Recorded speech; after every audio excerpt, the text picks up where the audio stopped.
her mic's live and she starts talking to you. Yeah. So just to like be careful.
We'll make sure that happens. The Subcommittee on Health will now come to order. Good morning, everyone. I'm going to recognize myself for 5 minutes for an opening statement. Our subcommittee continues its work to lower drug prices for seniors and for families across our country. Last month, the members of this subcommittee passed 6 bipartisan bills to make prescription drugs more affordable by increasing market competition. Today, we're going to take a close look at the Medicare program to understand what is leading to high prescription drug costs for the 60 million Americans who get their drugs through Medicare. To inform our work, we are privileged to have Dr. Matthews, the Executive Director of MedPAC, the Medicare Payment Advisory Commission.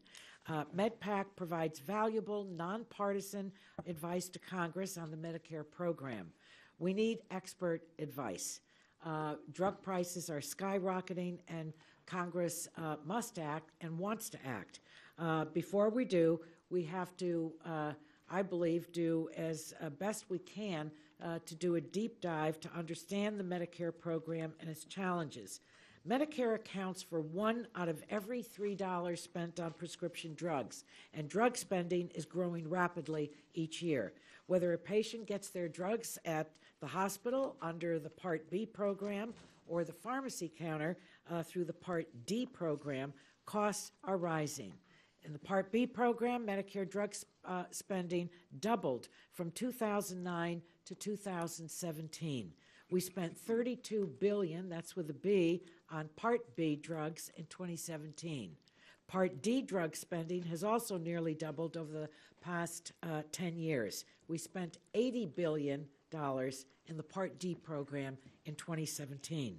These rising costs are putting, I believe, unsustainable pressure on the Medicare program and on America's families. In a recent Kaiser Family Foundation poll, 23% of seniors say it is difficult to afford their medications.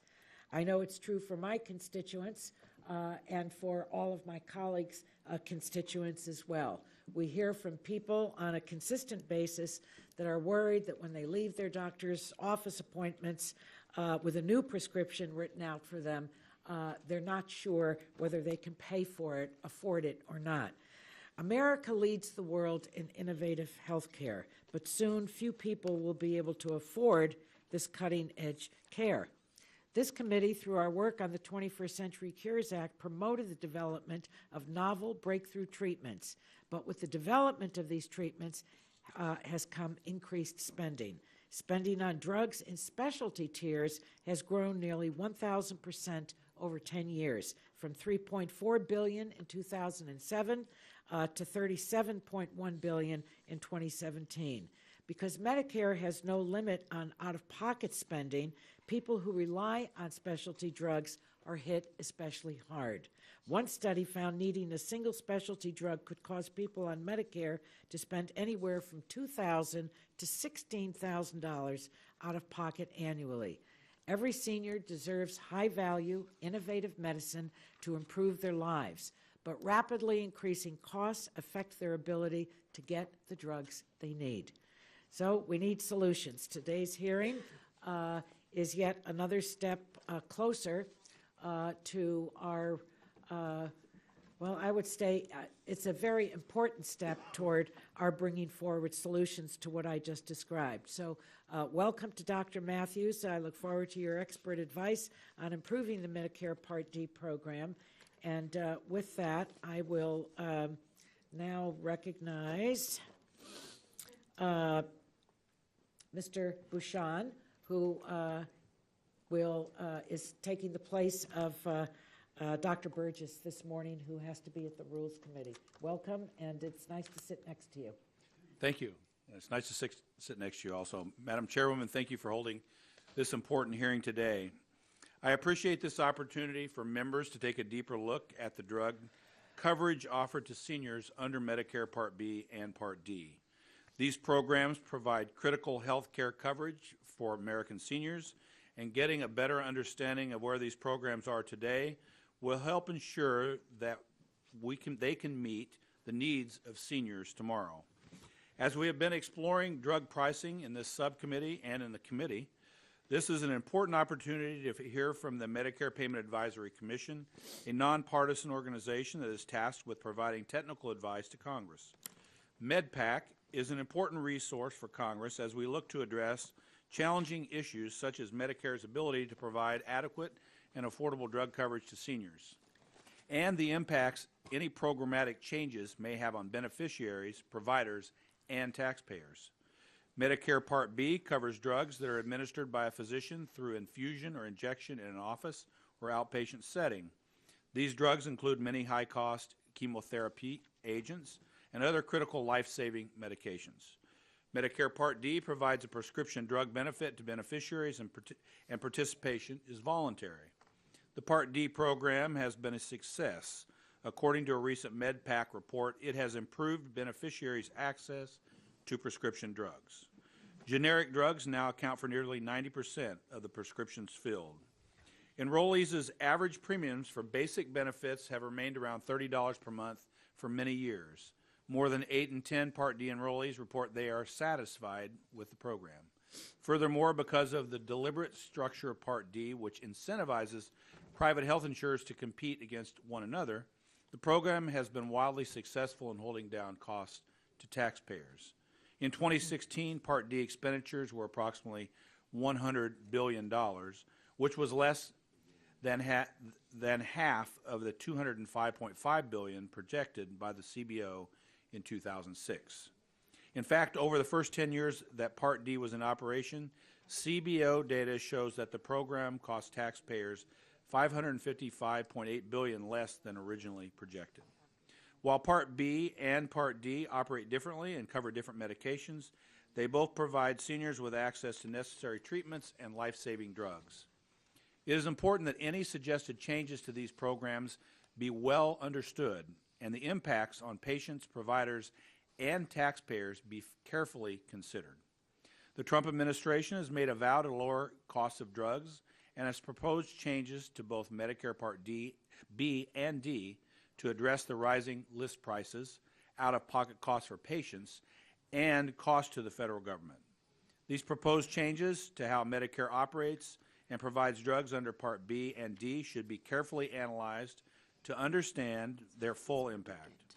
It is important that members of Congress on both sides of the aisle work together and with the administration find solutions to lower list prices and out-of-pocket costs while maintaining robust access for seniors without penalizing physicians, taxpayers, or stifling innovation.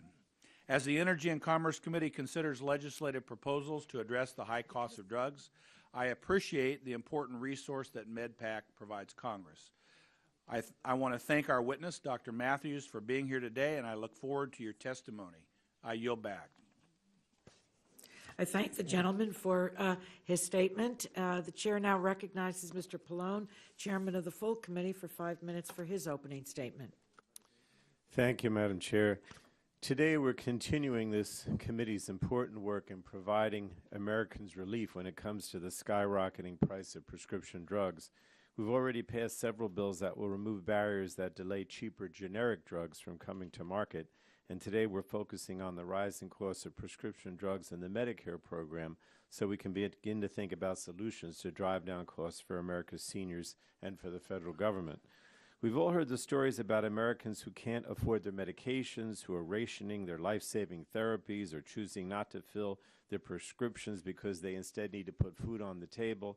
And at the same time, we've watched as prescription drug spending continues to cost the federal government more and more each year, and we simply can't afford to wait any longer to fix this broken system. The way drug prices are set and the opaque drug supply chain has fostered a system that can be gamed for profit at the expense of seniors who need access to affordable medicines. I wanted to thank James Matthews, the Executive Director of MedPAC, for testifying. MedPAC is a critical resource to Congress and provides invaluable nonpartisan policy recommendations on how to improve the Medicare program for beneficiaries. And MedPAC has conducted significant work on prescription drug pricing in the Medicare program, and I look forward to hearing from Dr. Matthews on how we pay for drugs under Parts B and D and how we can lower drug costs. But this is particularly concerning in the Part D program, where high-cost specialty drugs represent a large and growing share of the Part D spending. According to MedPAC, spending for specialty drugs has grown more than 10 times since the beginning of the Part D program, and that growth resulted in specialty drug claims making up nearly a quarter of all gross Part D spending in 2017. And it's now estimated that between 2019 and 23, nearly two-thirds of newly launched drugs will be considered specialty drugs. These high-cost specialty drugs are partly responsible for the fact that each year more beneficiaries are reaching the catastrophic phase of the Part D benefits. In 2016, over 360,000 Medicare beneficiaries reached the catastrophic limit of $4,850 out of pocket, that threshold, in just one visit to the pharmacy. That's a significant jump from only 33,000 beneficiaries in 2010, and this leaves beneficiaries, particularly those with serious chronic or life-threatening diseases, at risk for substantial out-of-pocket costs. So I look forward to hearing from Dr. Matthews about MedPAC's proposal to add an out-of-pocket limit to the Part D program. I hope we can work together on a bipartisan basis to implement some of these ideas in order to provide seniors with peace of mind that they'll be protected if they need these high-cost therapies. MedPAC has also noted that the current structure of the Part D program may be eroding incentives for prescription drug plans to control costs. Currently, the federal government pays 80% of the cost for Part D benefits in the catastrophic phase of coverage, and this means that payers may not be incentivized to effectively manage costs for the most expensive enrollees, since the government is footing most of the bill. We'll also discuss Part B drug spending, which has increased at an average rate of almost 10% annually for the past decade. These increases are primarily driven by rising drug prices, which have a direct impact on out-of-pocket costs for beneficiaries, because most beneficiaries are responsible for paying a 20% coinsurance on their Part B drugs. And so I look forward to examining proposals to slow rapid pace growth and increase competition in the Part B drug program as well. And while most groundbreaking drugs are coming to market, and they really are saving lives and increasing quality of life and helping seniors to better manage diseases, but these therapies often come with price tags that are unaffordable for the average American. And these prices represent a significant long-term financial challenge to the federal government and to the Medicare program. So we have to find solutions that promote greater affordability and access, and I look forward to that discussion today. So I don't think anybody else wants my time, Madam Chair. I'll yield back. Thank you. The gentleman yields back. The chair now is pleased to recognize Mr. Walden, the ranking member of the full committee, for 5 minutes for his opening statement. Thank you, Madam Chairman, and thank you for holding this hearing. This hearing continues this committee's important work on bringing down the cost of prescription drugs for seniors, frankly for all Americans and patients across the country, but especially seniors in the Medicare program. I want to thank our witness. Doctor, we're delighted to have you here as Executive Director of Medicare's Payment Advisory Commission, more commonly known as MedPAC. The work you do there and your team is really important. MedPAC provides a really valuable service to lawmakers, and as an independent, nonpartisan commission, provides data analysis and policy recommendations to improve the Medicare system, which we all care deeply about. We value this input, and we really appreciate the work of the commission. Today, we call on MedPAC's expertise with respect to rising prescription drug costs in the Medicare system. This committee has a long history on this issue, including the creation of Part D, which some of us were on the committee then and did the full overnight markup and 60 amendments and a lot of back and forth, but we got it done. That was back in 2003. Nearly 44 million Medicare beneficiaries use Medicare Part D today. I remember there was talk then that nobody would write one of those plans. It'll never get off the ground. It'll cost a fortune. And actually, it's worked pretty well. Now, there are some tweaks all these years later we need to look at. It's important to note the overwhelming majority of seniors who have Part D are satisfied with their plan. Premiums have remained stable and, frankly, relatively low throughout the program's history. The program has largely been a good success, and harnessing the power of competition to create a working market has given consumers more choices than anybody thought possible and has helped keep prices down. Now, there are challenges to Medicare Part D that have grown over time and have saddled some beneficiaries with significant increases in their out-of-pocket costs. Additionally, the share of Medicare Part D spending attributable to the catastrophic stage of coverage has increased from 14% of the program costs in 2006 to 40% in 2017. So we should confront these issues now to modernize Part D and keep drugs affordable for seniors and address misaligned incentives that drive up costs. The same goes for Part B, where a small number of drugs represent a large percentage of government and beneficiary spending on the program. As others have noted, Part B drug spending has increased almost 10% per year since 2009. While there's been tremendous development of specialty drugs that can effectively treat cancer and other diseases in amazing ways, these rising costs must also be confronted. So I look forward to hearing from our witnesses our witness on whether the current structure of how Part B drugs are reimbursed can and should be modified to foster competition and to lower prices. One consistent concern I hear about from my constituents in Oregon, and I've done 20 town halls so far this year, is the high cost of prescription drugs. I know that my colleagues on both sides of the aisle have heard similar concerns in their districts as well. We have worked in a bipartisan manner on lowering drug costs over the last several years. During my tenure as chairman of this committee and during the first few months of this year, we've continued those efforts. So I believe that that should continue, and this hearing will help us further our bipartisan work to lower drug costs for American consumers and seniors who rely upon Medicare. So thanks again, Doctor, for being here today and the good work you do at MedPAC. With that, Madam Chair, I yield back. The gentleman yields back. The chair would like to remind members that pursuant to committee rules, all members' written opening statements shall be made part of the record. So get them in. I'd now like to introduce our witness for today's hearing, Dr. Jim Matthews. He serves as the Executive Director of the Medicare Payment Advisory Committee, and a very important position, a very important commission. Once again, thank you for being here today to be instructive to us, and we certainly look forward to your testimony. You've testified many times in Congress, so I don't think I need to explain the lighting system to you.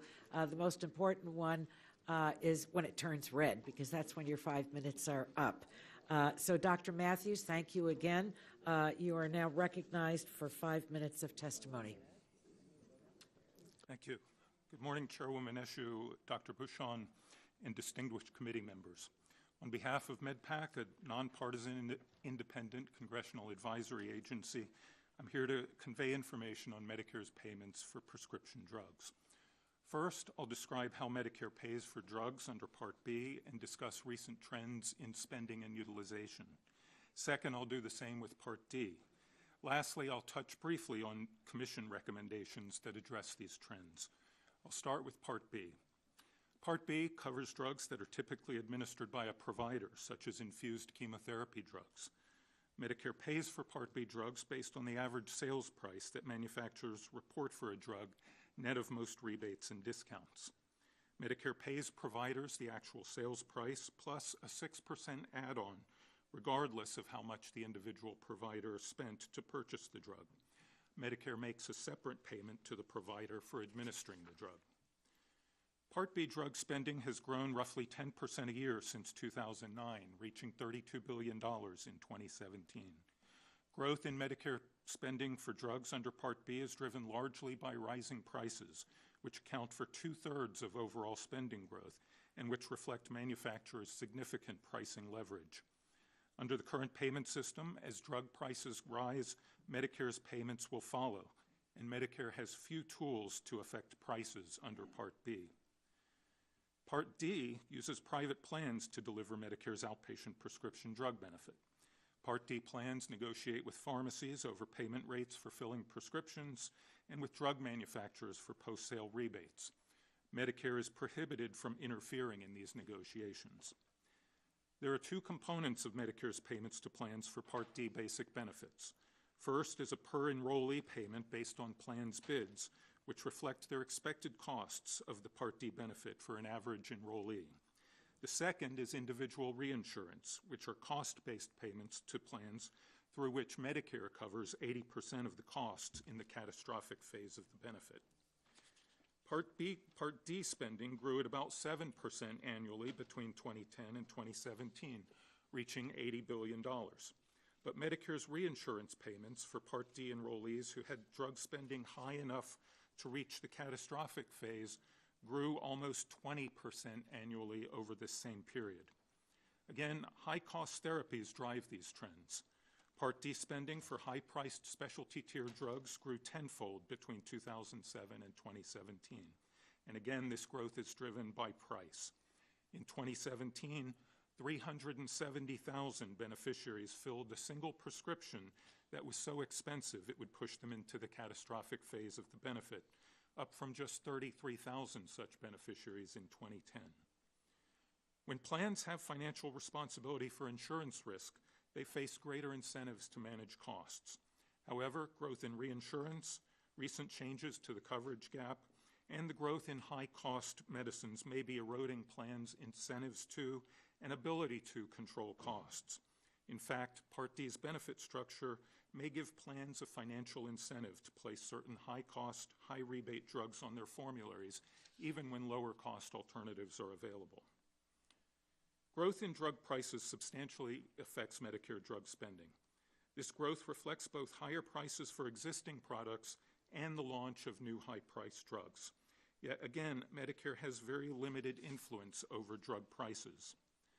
Recent Commission recommendations attempt to address the growth in Medicare drug spending. In Part B, we would give clinicians an alternative to the buy-and-bill environment and provide incentives for them to use this approach. In Part D, we would shift more liability for costs in the catastrophic phase of the benefit to plans. In exchange, we would give plans more tools and flexibility to manage enrollees' utilization. We would also eliminate beneficiary cost sharing in the catastrophic phase. In sum, prescription drugs are essential to treating many medical conditions, and Medicare must ensure that beneficiaries have access to appropriate medication therapies. At the same time, high prices for drugs make it difficult to ensure this access while protecting the taxpayers and beneficiaries who fund the program. We hope the committee regards the Commission as a resource as you develop policies to address these critical issues. Thank you. Thank you, Dr. Matthews. We've now concluded the opening statements, and we'll move to member questions. Each member will have 5 minutes to ask questions of Dr. Matthews, and I'll start by recognizing myself for five minutes. Again, thank you, Dr. Matthews. In my opening statement, I spoke about the increase in spending on specialty drugs, and you also have spent part of your testimony on specialty drugs in the Medicare Part D program and what that means for seniors. You point out that plans may not have the incentive or the ability to control the cost of specialty drugs. So what can you restate for us what exactly MedPAC believes what plans can do to better manage the cost of the new specialty drugs? And of course, it's not just Medicare being hit by the trend in high-cost drugs. We have, well, I have some other questions too. Maybe I should just put all my questions out and you can answer them. VA, Medicaid, and private plans, how are they managing this trend?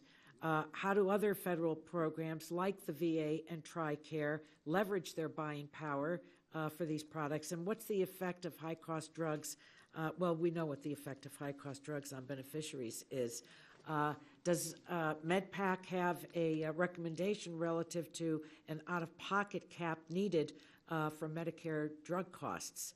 I know that you said that Medicare has very little authority relative to pricing, but you know, we want to examine everything, every angle of this Rubrik's Cube. And so if we were to implement such a cap, how would that affect the incentive for drug makers and Part D plans that we discussed? So those are my questions, and have at us. Sure. So, again, thank you for the invitation to testify. And just to clarify, this is my first testimony before Congress. So, oh. Well, bravo. Not so bad, is it? Huh? Not yet.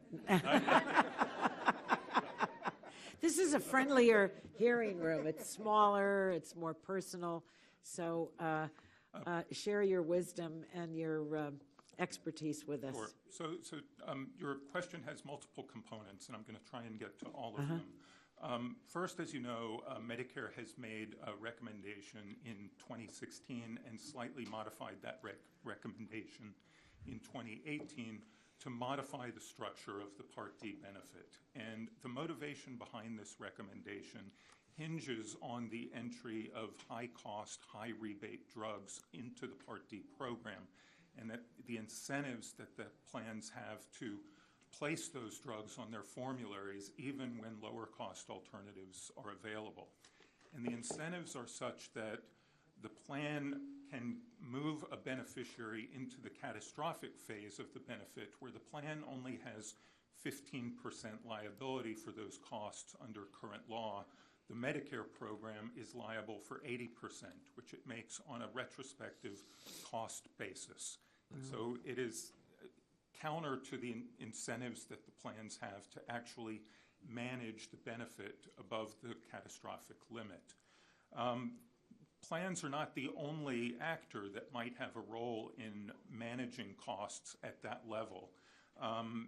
We have started to evaluate additional reforms to the structure of the Medicare Part D benefit that would contemplate a role for the manufacturer to have some financial responsibility above that catastrophic phase, in contrast to current law, where the manufacturer is liable for a 70% discount on brand name drugs within the coverage gap. We are contemplating whether or not the incentives might be better for beneficiaries and the program as a whole by shifting that liability above the catastrophic threshold. Is there any benefit to the beneficiaries relative to rebates in this? So we think that by aligning the incentives for the plans and manufacturers to bargain hard for costs and to manage utilization, that would probably have a more direct and immediate effect on the majority or the totality of Part D enrollees relative to rebates that have distorted effects with respect to any individual beneficiary's utilization and costs. And the other, how the other programs, private plans, Medicaid, VA, how are they managing this trend?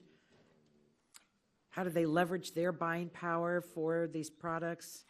So Medicaid has a couple of tools available to the program. And again, I am not deep on Medicaid. My expertise is primarily Title 18, so I don't want to stray too far out of what I'm able to talk about. But Medicaid benefits from a statutory discount and also from a certain inflation rebate that governs how much manufacturers can increase their prices.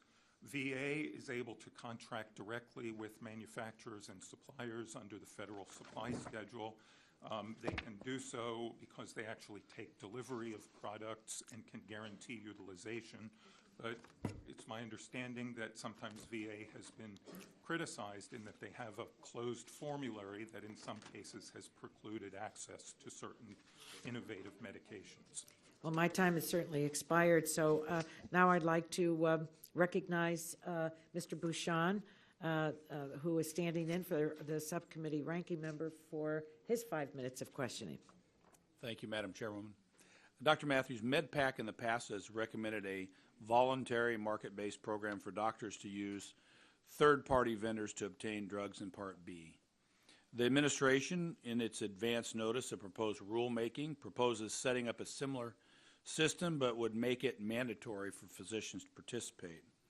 I've heard concerns from providers that requiring them to switch to vendors could be very disruptive. Can you discuss why MedPAC opted for a voluntary program and what features you included to foster competition on drug pricing? Sure. One of the main reasons that led us to recommend a vendor-based approach to Part D drugs was the potential inflationary incentives inherent in Part B, where the higher the cost of the drug, the higher the 6% add-on that the provider who administers the drug receives from the program. And the research is fairly limited as to whether or not providers are actively acting on those incentives, but nonetheless, the incentives are still there. And we feel that getting providers out of the financial incentives related to buy and bill would be better served by having them focus more on selecting the drugs that are most appropriate to the given patient.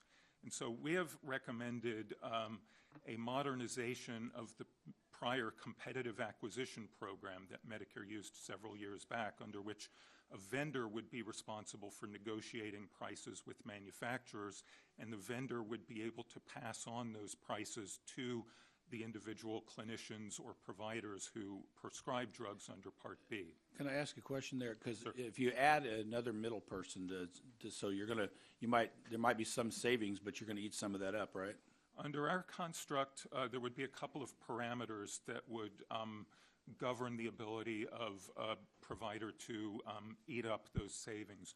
One, under our construct, savings would accrue to the vendor, and savings would also accrue to the clinicians who voluntarily elected to participate in that vendor's negotiated prices.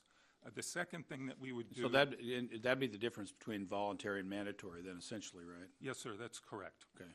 The second thing we would do is, under our recommendation, we would have a requirement that the vendor negotiate prices no higher than 100% of ASP as currently pertains to the market. So there would be a couple of ways to govern any potential price increases on the Medicare. Well, couldn't you just do that?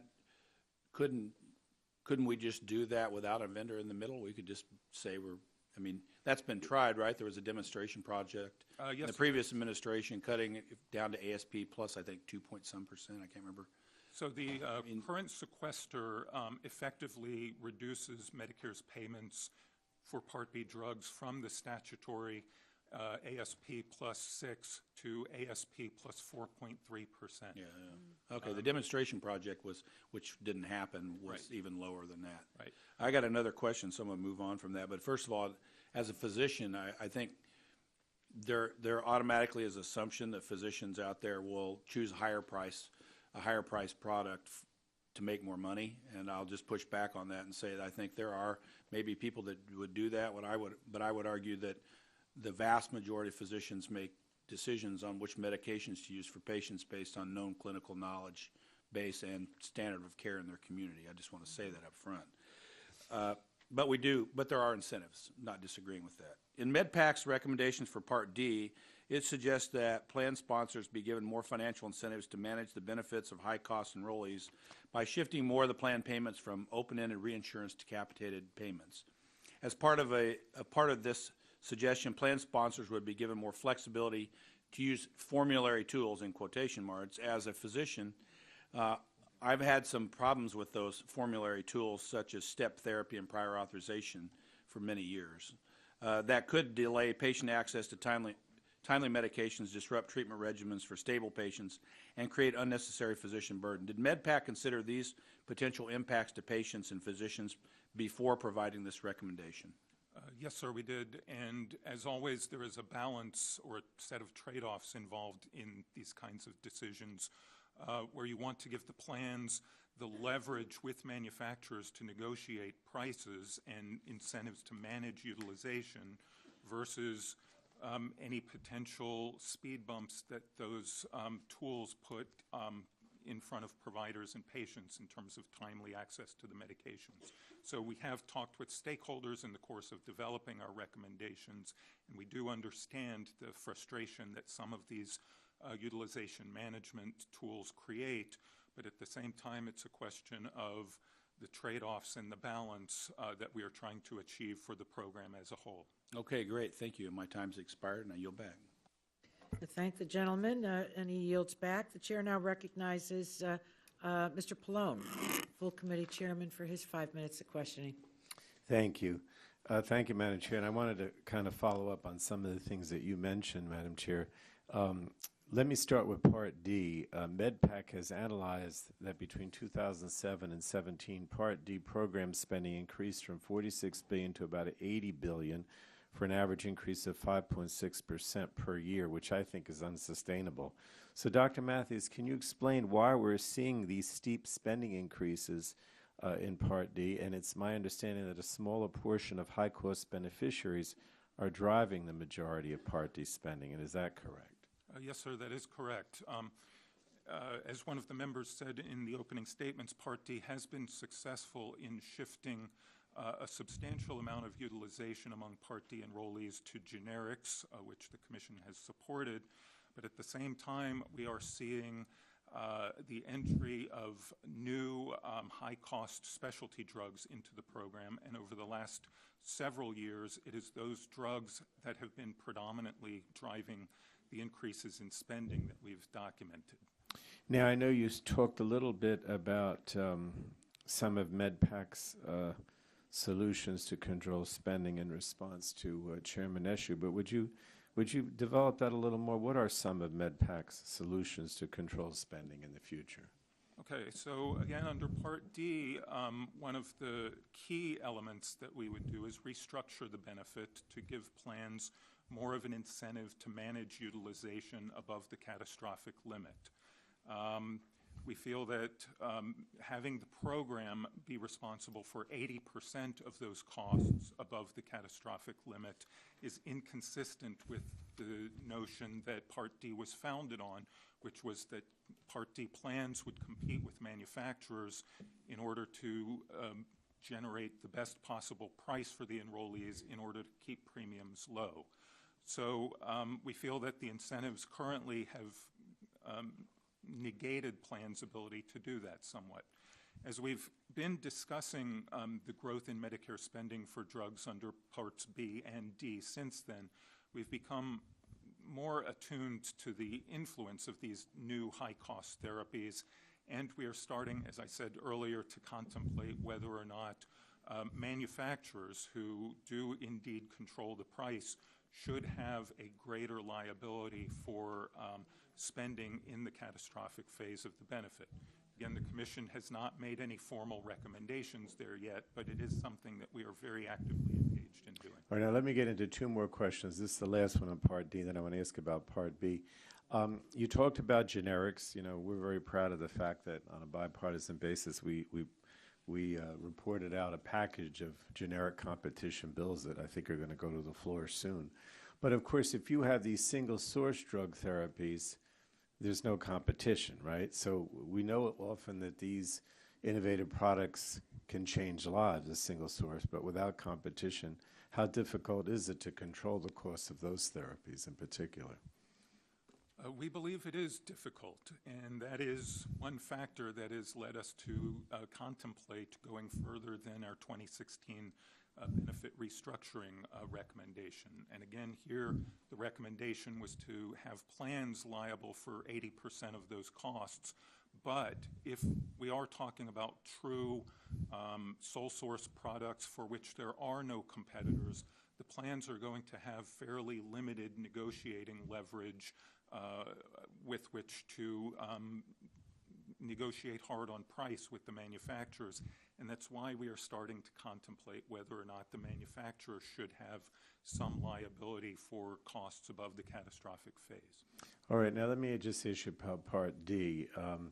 I was struck by the rate of rapid annual growth in Part D drugs mentioned in your testimony, almost 10% spending increases annually for the past decade. So one question, could you provide some examples of the most expensive drugs in the Part B program and the conditions they treat, and what are some of the annual per user costs for these drugs, and what's the beneficiary's responsibility for these costs? Sure, and just to clarify, this is B? B now. This is my only question about B. Yeah. Yes, of course. So again, a lot of the high-cost drugs that we've been seeing over the last several years are high-cost specialty drugs, predominantly biologics. All of the top 10 drugs for Part B in terms of spending are biologics. They are used to treat conditions such as cancer and its side effects, rheumatoid arthritis, and ocular conditions such as macroocular degeneration. All right. Thank you so much. Thank you, Madam Chair. I thank the gentleman, and he yields back. The chair now recognizes Mr. Walden, the full committee ranking member, for his 5 minutes. Thank you, Madam Chairwoman. And again, Doctor, thank you for the work you do and your team. We know that a lot of surveys show seniors like Medicare Part D and like a 90% approval rating. But we also see some disturbing trends, and I wanted to ask you about some of that. I hear a lot about the rising out-of-pocket costs for seniors, and I have some concerns that some of the changes to Part D program provide incentives to use brands over generics, and particularly as it relates to true out-of-pocket costs, the acronym TROOP calculation. So if a senior used only generics, they would have to spend about $5,100 to reach the catastrophic stage of coverage, correct? Yes, sir, that sounds about right. And so due to the way TROOP is calculated, I'm told a senior would have to spend only $2,275 in a year to reach catastrophic coverage if they used only brands. Is that? Without commenting on the specific dollar amounts, I believe the proportions are correct. Okay. And how have these incentives then affected Part D formularies and plan design? I mean, what's happening in this? So we do see a trend where plans have, in certain instances, included high-cost, high-rebate drugs on their formularies, even when lower-cost alternatives are available. And the idea here is that the high-cost drug is going to get the beneficiary into the coverage gap sooner than a lower-cost brand-name drug or a lower-cost generic, and it's above the coverage gap in the current construct where the plan only has 15% liability for those costs.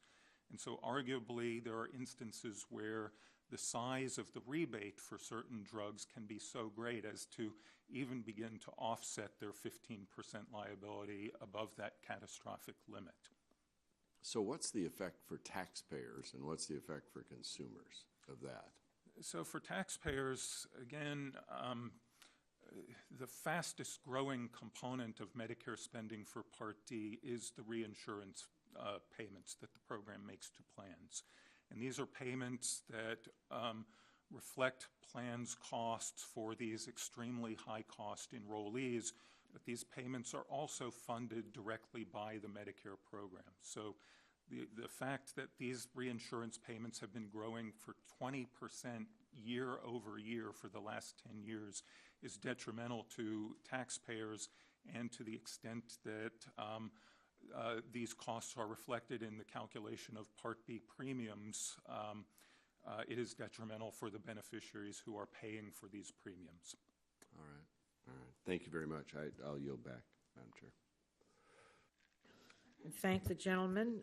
Yields back. The chair now recognizes the gentlewoman from California, my friend, Congresswoman Matsui. Thank you so much, Madam Chair, and thank you, Dr. Matthews, for joining us today. While it's important to focus on lowering the price of prescription drugs for patients and to ensure the sustainability of the Medicare program, we can't lose sight of the need to protect beneficiaries' access to necessary medications.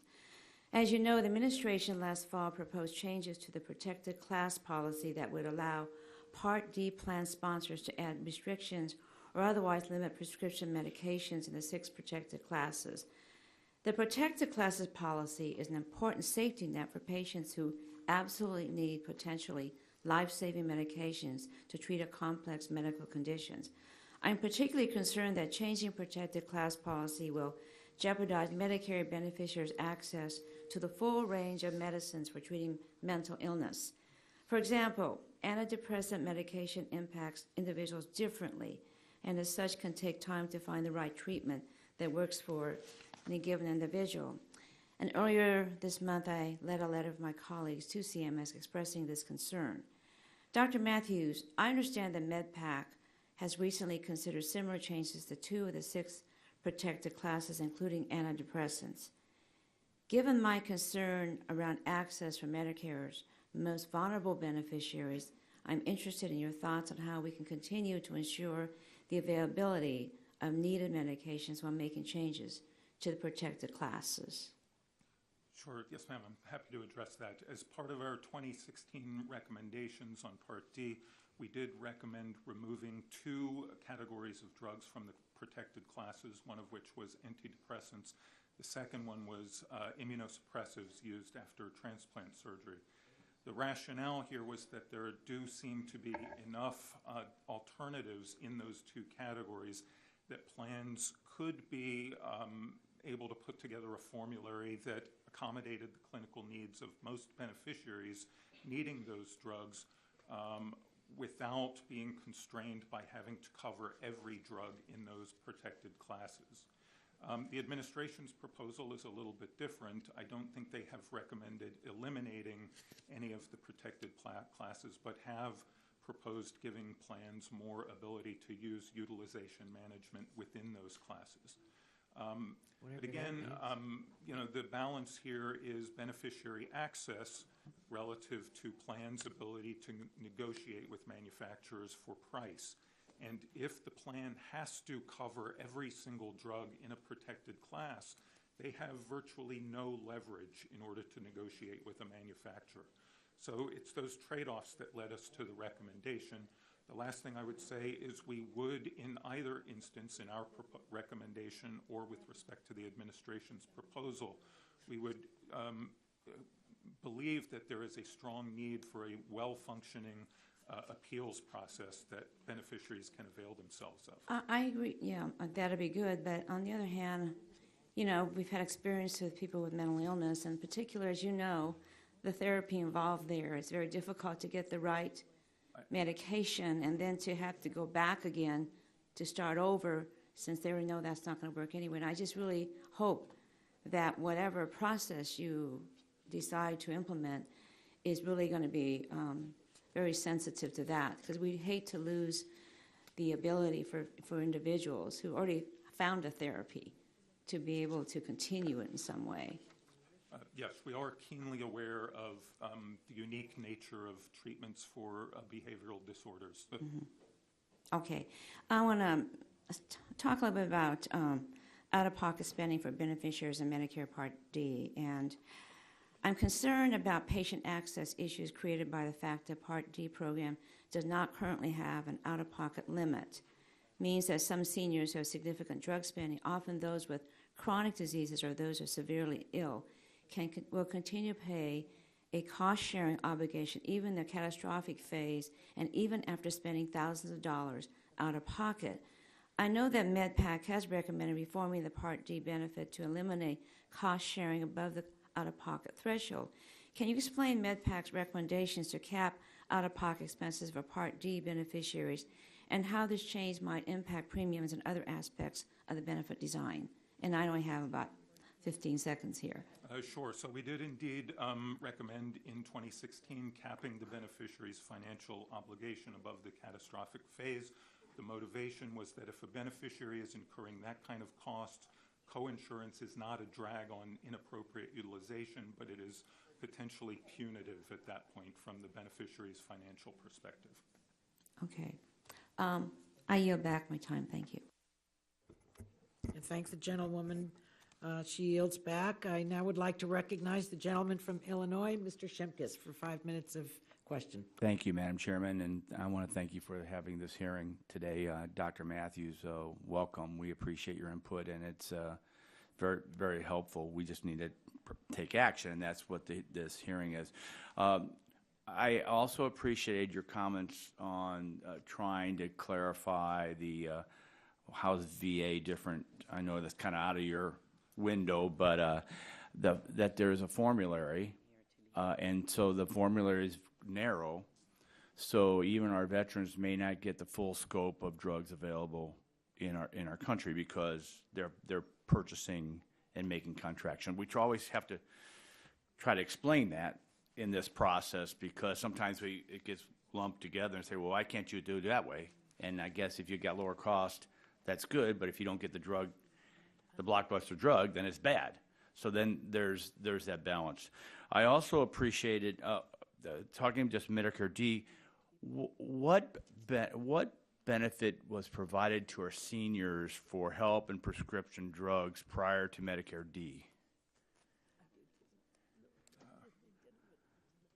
There was no real There was- outpatient prescription drug benefit. There was none. So, I mean, again, for the instruction purpose, we wrestled with how to get Medicare. In fact, a lot of conservative Republicans got beat up quite a bit on this because we expanded, in essence, an entitlement and mandatory spending program. But modern medicine said prescription drugs has to be part of the fix. I know the chairman has left, but we had some great fights and debates and battles. And Chairman Pallone was most angry about the donut hole provisions, which we placed in there for budgetary to make the numbers work. So I was surprised when I met with a constituent, because I don't follow this as closely as you all do, and we have a new world of drugs on the market prior to what we did in 2003. They're life-saving drugs. They're biologics. They are, especially the new blockbuster drugs, are very, very expensive. So I had a constituent who provided me with this, a biologic. It's actually, and I wrote down what was it? What does this do? Enzyme, what? Come up here so you can tell me. All right, enzyme deficiency. So this is at a cost a year of $348,000. So then I was kind of going through how Medicare D got established, and I drew the donut hole. I said, you pay here, you fall into the donut hole, you got to pay it all. And then it was our intent that once you came out of the donut hole, that you'd be covered. So I think some of your proposals are trying to address what, the answers to Doris and Congresswoman Matsui's concerns about end of pocket costs. And then I was surprised when he provided me information that the percentage cost. So if this is $348,000 over a year, $22,000 a month, they're still on the hook for a percentage of that. Yes, sir. That's correct. So that those of us who were in that room in 2003 thought that once they got out of the donut hole, they'd kind of gotten home free. That's not true, is it? No, sir, it's not. Yeah, it's not true for my constituent either. So I appreciate him meeting me. I actually met in a bar, as I was traveling through my district. It's very large. Yeah, we did have to have a few drinks after I heard that cost of that they were having to burn. So we need to address this, this major expense. And if a Medicare D is supposed to be a insurance plan, and then there's a catastrophic portion, there's eventually a time when, and I think that's your reinsurance provision and those other proposals. Am I correct? That's correct. Yes, sir. So I just thank you for being here. My understanding that you are an independent agency and you advise us. So I would hope, Madam Chairman, that we would take your counsel and try to address, especially this end of the process, because Medicare D does seniors pay in. I mean, so they're part of the solution. They're not just not all government solution because it's an insurance plan that they are partners with, and they choose. We need to help them on the back end. So with that, I appreciate your time. Thanks, Madam Chairman, and my time's expired. Thank the gentleman. Excellent questions. I now would like to recognize the gentleman from Oregon, Mr. Schrader, for 5 minutes of questions. Thank you, Madam Chairwoman. I appreciate it. Dr. Matthews, thanks for, I need some medication myself. Thank you for taking the time to be here. As you may or may not know, my state of Oregon is taking steps to increase the number of payments tied to performance in Medicaid.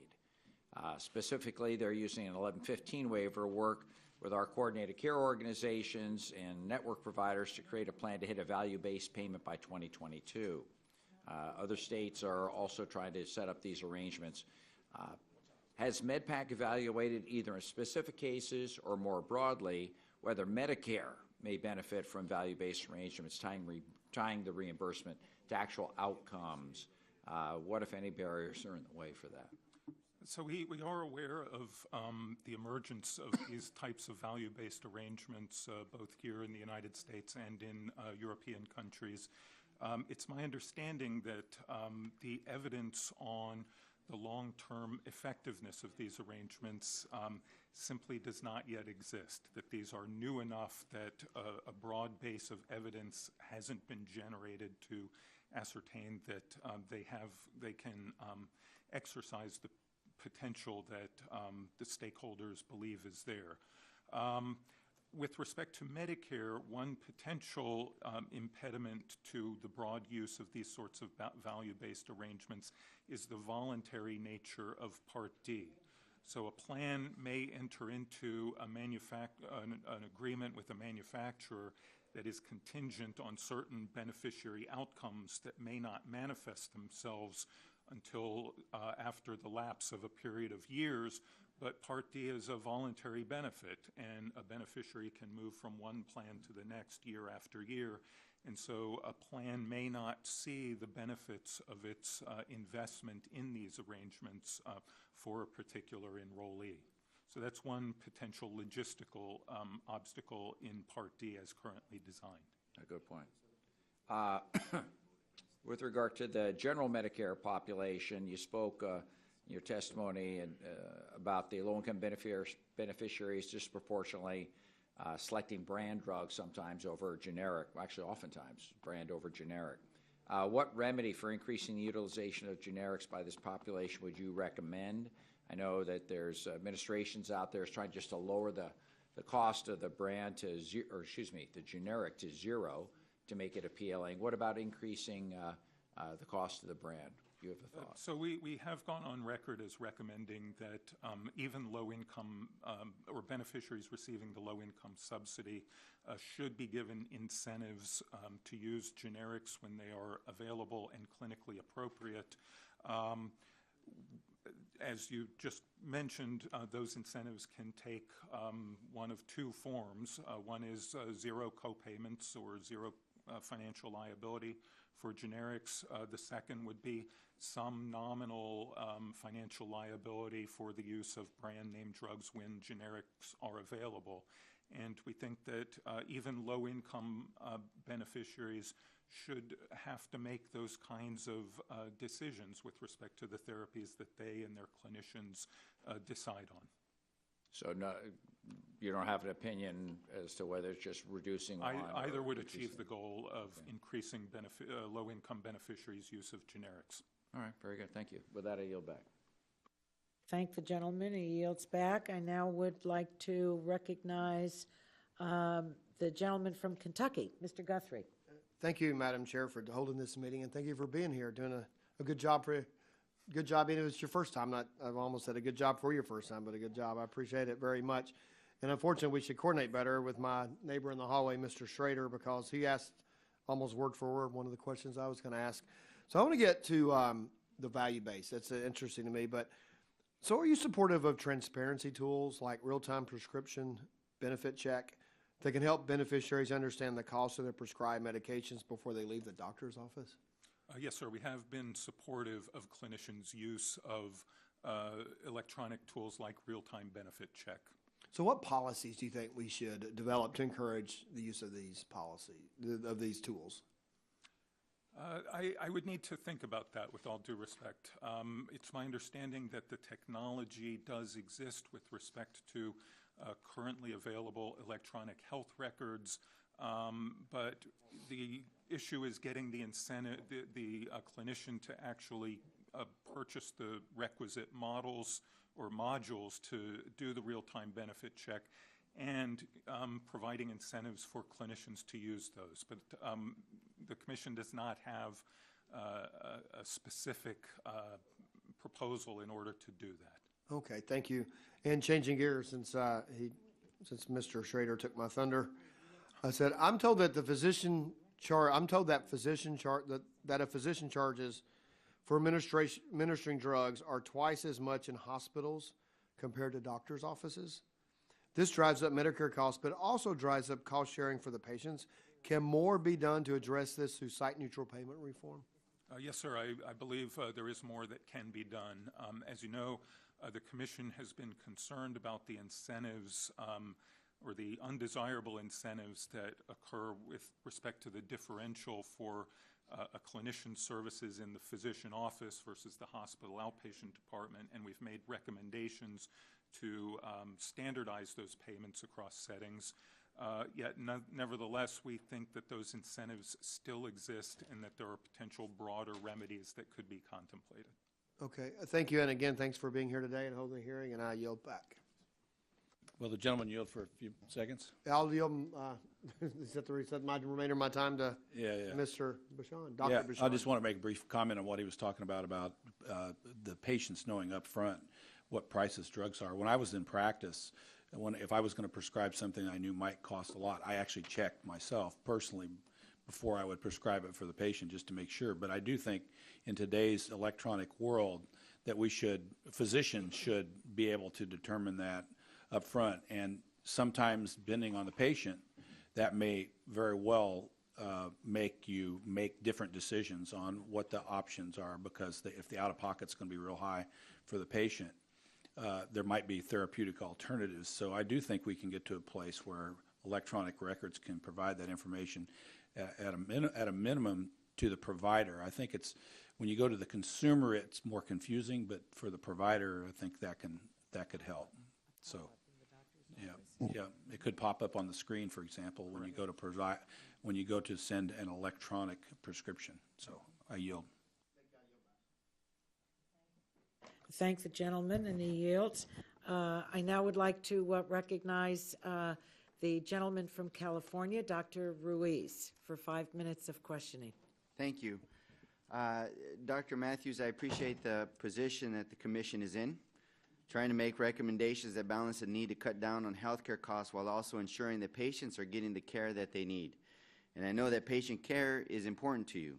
In your written testimony, you identify one of the Commission's goals is achieving a Medicare program that ensures beneficiary access to high-quality, well-coordinated care, unquote.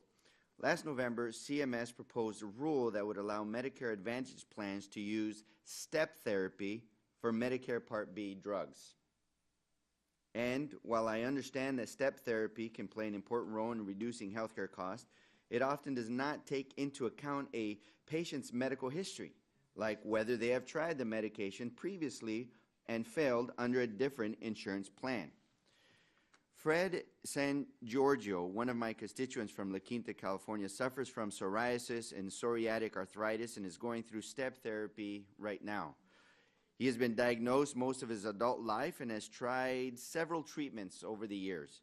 Despite the fact that he already tried one treatment that didn't work, he is currently being forced to go through a similar treatment that his doctor knows won't be effective. Instead of being able to prescribe an alternative treatment that she thinks will be more effective, his doctor has to wait for this drug to fail too, despite the fact that both of them know that what's going to happen. That's why I have introduced legislation with my friend Congressman Wenstrup, a fellow physician, that would help protect the doctor-patient relationship and help get patients the care that they need. The Safe Step Act creates a list of exemptions that will allow patients to bypass steps therapy if their doctor knows that the treatment will not be successful, as is the case with Fred. As a physician, I want to ensure that all step therapy protocols also include safeguards to help ensure that patients aren't forced to have to try a treatment that their provider knows is not likely to work for them, or even to take a drug that may have already failed for them in the past. So can you outline some safeguards that CMS can put into place to protect the patients from unnecessary and potential harmful treatments? Yes, sir. So again, the Commission has gone on record as supporting giving plans more flexibility to appropriately use these management tools. We do understand that the circumstances of every patient is unique, and that we would not support putting a patient through some of these things like step therapy when the clinician knows that they are not going to be effective for a given patient. And therefore, we have said that the greater use of these tools has to be accompanied by a very robust and effective system of grievances and appeals, whereby a clinician can request an expedited. So what are some of these exceptions that you would propose to safeguard patient access? So if the clinician is able to document that the patient has previously failed on a therapy that is required by a plan's formulary or step therapy, or And what does failed mean to you? that the patient's clinical condition has not responded to the treatment that is being required by the plan. Does a lack of compliance due to cumbersome regimens, like a, every 4-hour treatment, and therefore that doesn't fit that person's life or work schedule, would that be considered failure to you? I do not have the clinical basis to answer that question with all due respect, and the Commission hasn't opined at that level of detail.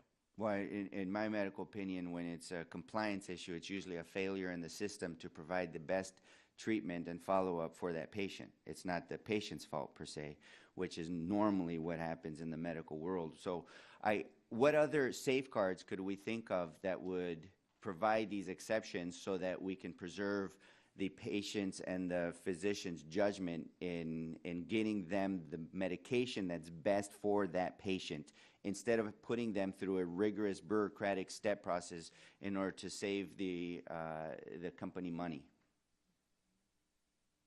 Again, if I could ask for the dispensation to think about that and follow up. Okay. What's the MedPAC strategy to both monitor beneficiary impact and to ensure CMS institutes appropriate safeguards, including those that are aligned with a number of state-based laws which serve as models for the Safe Step Act? So we believe that the Medicare program is currently monitoring beneficiaries' appeals under Part D. There are a number of steps that patients and their clinicians can go through, and it's my understanding that the majority of those appeals are indeed adjudicated in favor of the patients when clinically warranted. So the agency is indeed monitoring whether or not beneficiaries' access to medications under Part D is being unduly compromised. Thank you. Gentleman yields back. I now would like to recognize the gentleman from Florida, Mr. Bilirakis, for 5 minutes of questioning. Madam Chair, appreciate it very much. Thanks for holding this very important hearing. Appreciate it. Dr. Matthews, with Florida's traditionally higher senior population, lowering prescription drug prices, as you can imagine, and Medicare is very important to me. As noted in MedPAC comments on the International Pricing Index, or IPI for short, last year, the Drug Value Program recommended previously by MedPAC would give vendors tools to negotiate lower prices. Under the administration's IPI proposal, they don't include these tools. So it seems like instead the government is just setting the price directly. Am I correct in concluding that MedPAC's proposal is more market-based than the administration's? I would not want to comment on whether or not the competing proposals are more market-based, one relative to the other. We did identify a number of potential logistical issues with respect to the administration's proposal that we believe would make it very difficult to implement.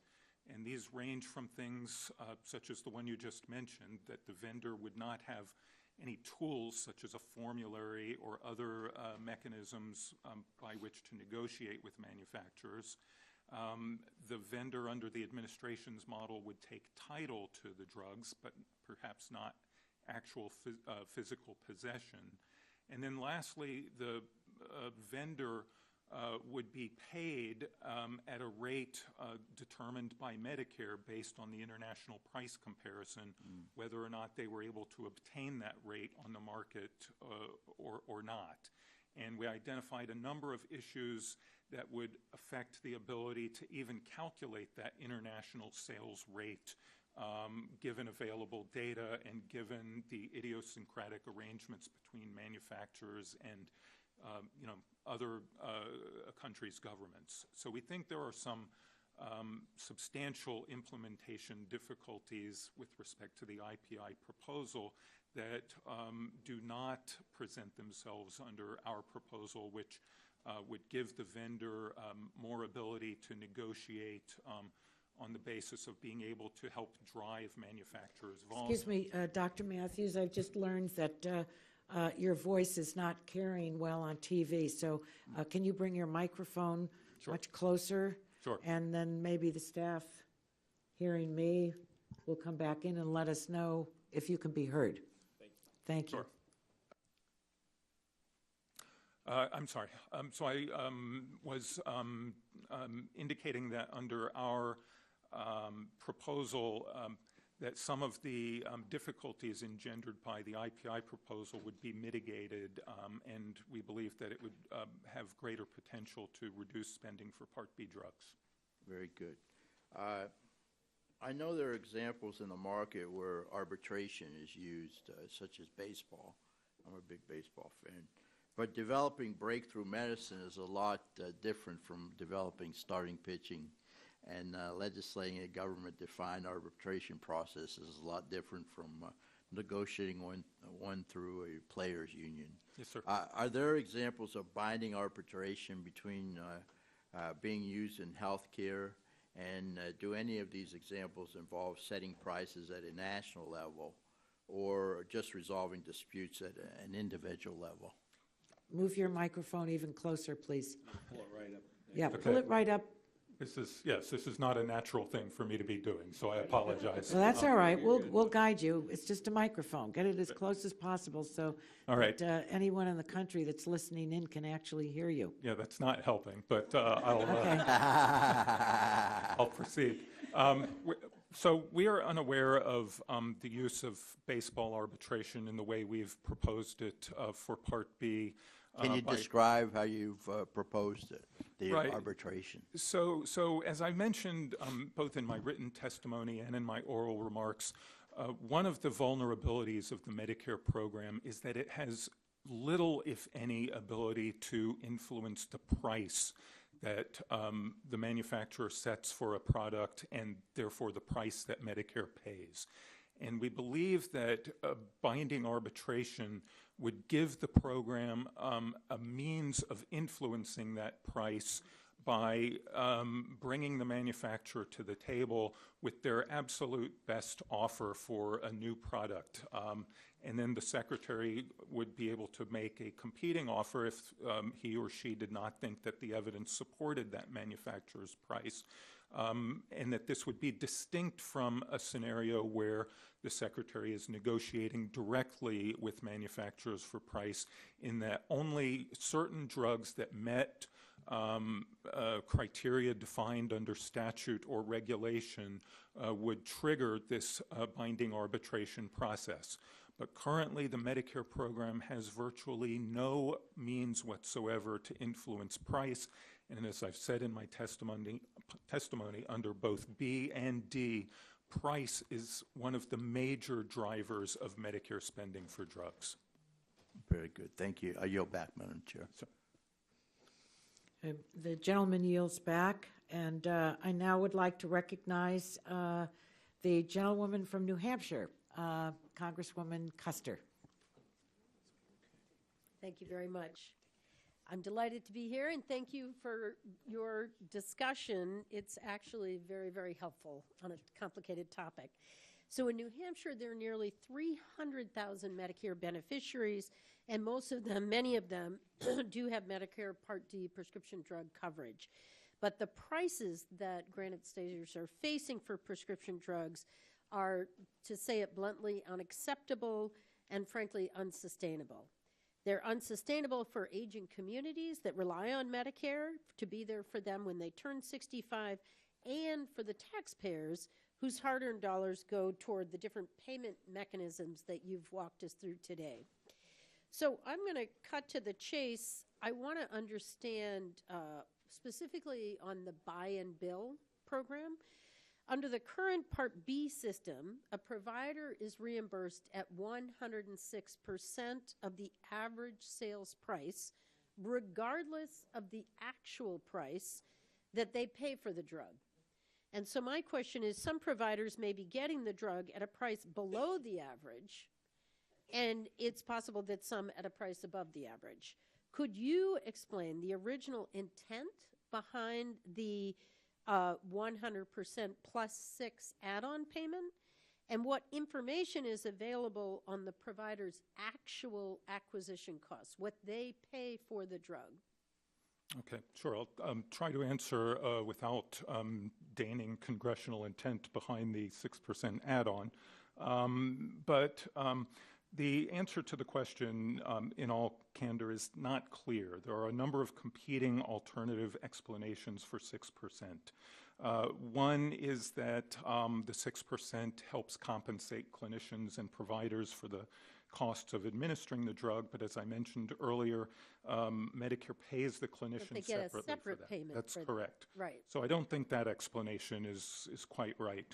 Another explanation is that the 6% compensates for the provider's costs related to handling and storing the drug or waste that occurs during the administration of the drug. But again, under both the outpatient prospective payment system and the physician fee schedule, there are components of those payments that reflect providers' costs of basically running the operation. So I don't think that's the normal overhead. That's exactly operation. right. Yes, ma'am.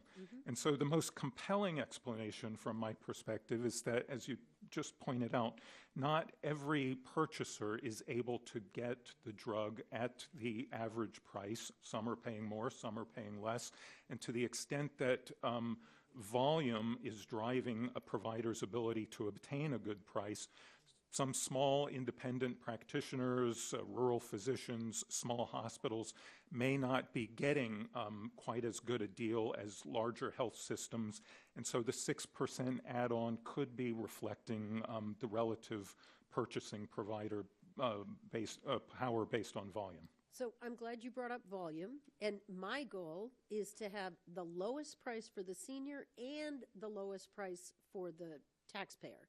And I think right now it's safe to say seniors are paying too much, taxpayers are paying too much. So my question is, has MedPAC ever examined the impact on the cost of medications to beneficiaries in the Medicare program by authorizing Health and Human Services Secretary to negotiate a volume discount on prescription drugs? And have you ever provided recommendations? Could you tell us? I just don't understand everywhere else. I've sat for 6 years on the Veterans Affairs Committee.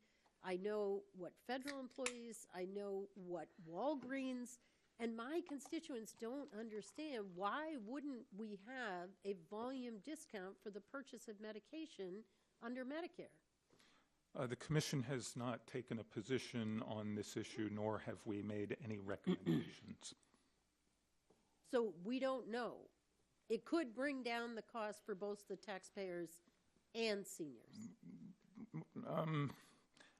I don't know that I would opine on that myself, because the notion of a volume discount in some ways raises the question of the Secretary negotiating with manufacturers and basically saying, I, the Medicare program, am going to guarantee a certain amount of volume of your drug, and therefore you need to give me this volume discount or this lower price. And again, the Commission has not taken a position with respect to the Secretary's ability to influence price through direct negotiation. I would simply say in every other aspect, that's how we bring down the price, is negotiating a volume discount. So I very much appreciate your candor, and I yield back. The gentlewoman yields back. I now would like to recognize the gentleman from Georgia, Mr. Carter. Thank you very much, Madam Chair, and thank you, Dr. Matthews, for being here, and thank you for the work that you do in leading MedPAC and helping and doing your best to keep prices down, as well as providing the best services that we can to the recipients of Medicare. It's extremely important. Earlier this month, in this committee, and in a bipartisan fashion, I was able to pass legislation that I sponsored, bipartisan legislation, along with Representative Giaforte, Representative O'Harian, Representative Welch, called the Payment Commission Data Act. Yes, sir. Which is going to allow MedPAC, as you know, to be able to get data relating to prescription drug pricing, and you in turn will be able to use that data to make recommendations to us here in Congress. Can you just comment on that firsthand, on how that may be able to help you? Yes, sir. And before I do, I would want to express on behalf of the Commission my appreciation to you and the other co-sponsors of this legislation. One of the ways that the Commission has been hamstrung in terms of being able to evaluate the effects of the various rebate structures on the Medicare program and its beneficiaries is we do not have access to that level of granular data with respect to rebates on a prescription-by-prescription or drug-by-drug basis.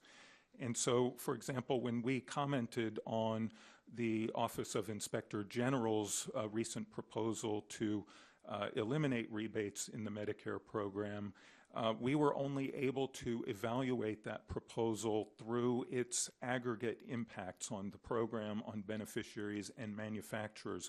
We simply did not have the level of detail in order to be able to assess it would affect this group of beneficiaries who are taking this class of medications for this variety of conditions.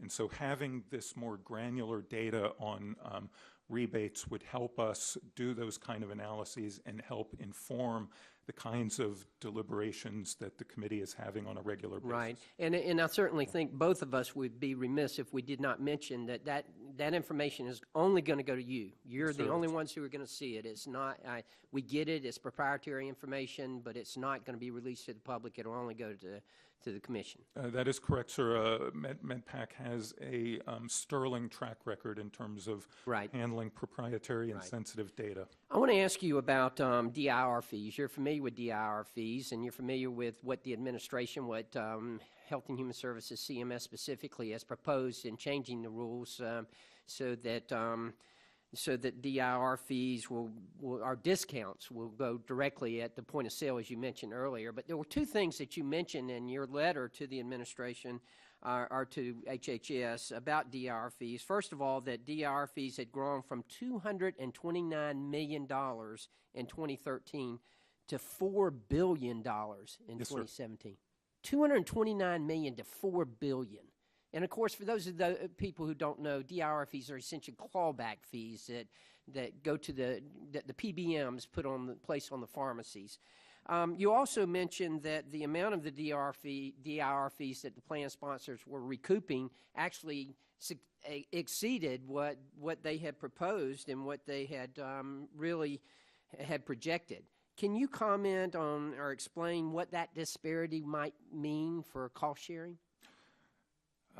So yes, what the short answer is that this means beneficiaries at the point of sale are paying a much greater amount in cost sharing than they should be relative to the effective transaction price between the manufacturer and the plan.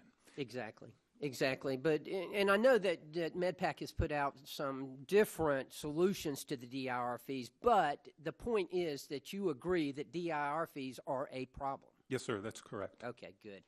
Very quickly, in what little time I have left, of course, one of the things that we've been talking about on this committee and in Energy and Commerce and specifically on the O&I committee has been insulin pricing. And I just wanted you to comment very quickly that I understand there's a lot of variability in the different plans on how they cover insulin, but can you explain how does the Medicare plans cover insulin, particularly for those patients who are in the donut hole? If I could get you to ask the question just slightly differently. Well, in other words, I know the different Medicare Part D plans cover it in different ways, but making it affordable, making it accessible is something we're very concerned with, particularly on this committee. How can we do that? How can those plans do that in a better way? Again, our recommendation to restructure the Part D benefit would mitigate the incentives for plans to use these high-cost, high-rebate drugs, and insulin is one example of those kinds of things. And by better aligning the plan's incentives, it would potentially reduce the influence of DIR on the cost that the beneficiary faces. Right. Again, I want to thank you for your work, transparency and accountability within the system, particularly with the third party, the pharmacy benefit managers, the middleman. That's what's going to help us. And there, transparency is the best disinfectant out there, and sunlight is, and that's why we need it so bad. So thank you for your work on this, and I yield back. The gentleman yields back. I now would like to recognize the gentleman from North Carolina, Judge Butterfield. And happy birthday to you again. I've been multitasking today and I don't have any questions. You don't? If you can believe that. Isn't that something? Well, a lot of good ones have been asked, so stay tuned. All right, well, with that, we'll move to the gentlewoman from Delaware, Ms. Blunt Rochester, for 5 minutes of questioning. Thank you, Madam Chairwoman.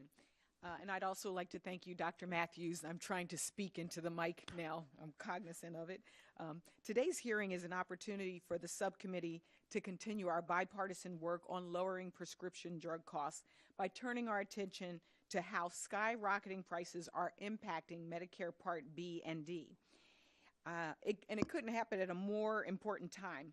Prescription drug spending accounts for nearly $1 out of every 5 spent on Medicare, and according to the Kaiser Family Foundation, was 19% of overall Medicare spending in 2016. The Office of the Actuary at CMS found that the national health expenditures will continue to increase by an annual average of 5.5% until 2027. These spending trends mean that it's not just the federal government that's paying more, but Medicare beneficiaries. And in my state, that means growing costs for the almost 200,000 Medicare beneficiaries.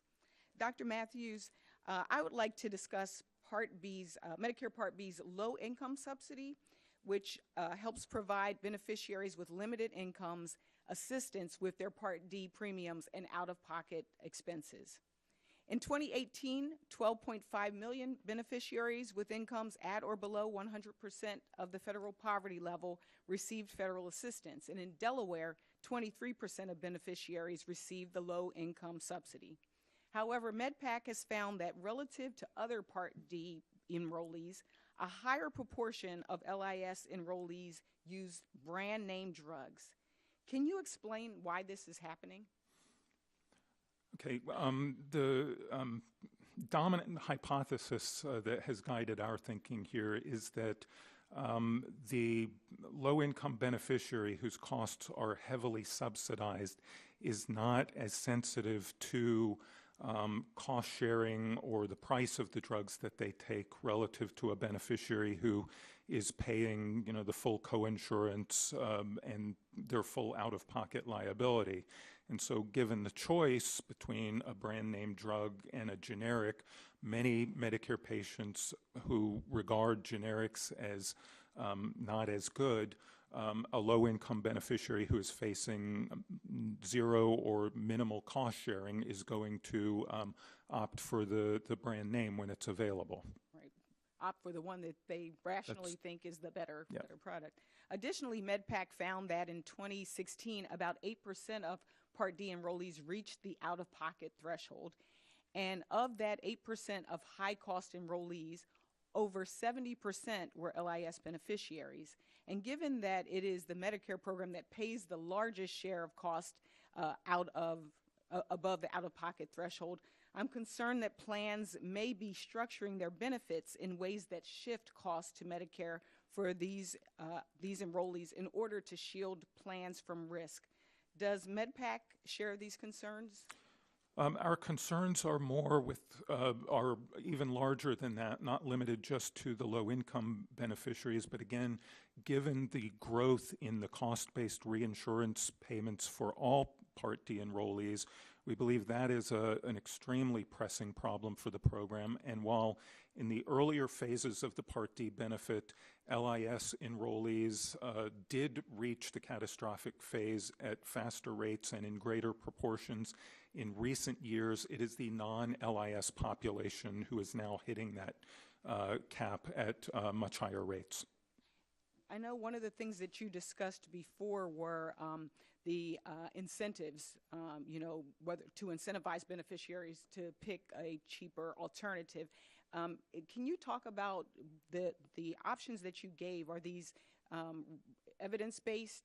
Where did these ideas come from? How do you know they will work? You listed like zero co-payments. You talked about nominal financial incentives. Can you talk about where you got that from and why you think it would work? Yeah, with permission, I would like to be able to follow up. Great. I appreciate MedPAC's thoughtful analysis on this issue and so many issues within the Medicare program. Low-income Part D beneficiaries on tight incomes, there are many of them, and we must be doing all we can to ensure that they also have access to the medications that they need while ensuring that there are not perverse incentives that keep drug prices high. I thank you, and I yield back. Thank you. Thank you, Ms. Blunt Rochester. The gentlelady from California, Ms. Berrigan, is recognized for 5 minutes. Thank you. I want to follow up on the questioning from one of my colleagues on Medicare Part D negotiating. I know that you indicated that MedPAC has not taken a position on that. We had a hearing a few weeks ago. We had the drug manufacturers come in and PBMs come in. I had asked them if they were for or against a proposal to have a Medicare negotiate, and they were against it. Not surprising to many, concerned about profits and so on and so forth. I'm really great to see in the committee that we are working on a bipartisan basis to bring down the price of prescription drugs. But having heard from my colleagues who sit on other committees for the VA and everything I've read, it seems to me that, and certainly for hearing from you, that you have no means to influence price. It seems to me that if that were lifted, it would actually provide some leverage for us to bring down the cost of prescription drugs to the American people. Has MedPAC done any type of study on how much money the American people would save if Medicare had the ability to negotiate drug prices? MedPAC has not done its own independent assessment of the viability of direct negotiation between the Secretary and manufacturers. When others, such as our colleagues at CBO, have looked at this issue, they've determined that without the Secretary having very, very strong leverage, such as Medicare coverage or Medicare payment or other alternatives that have been proposed related to things outside of my purview, such as patent changes, that the Secretary is unlikely to achieve substantial savings through direct negotiation without being able to use those kinds of very strong negotiating tactics.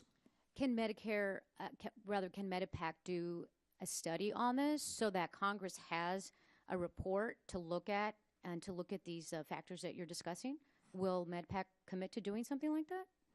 We could potentially look at some of the issues that would pertain to a direct negotiation scenario. So, for example, would this be across the board, all drugs, all manufacturers?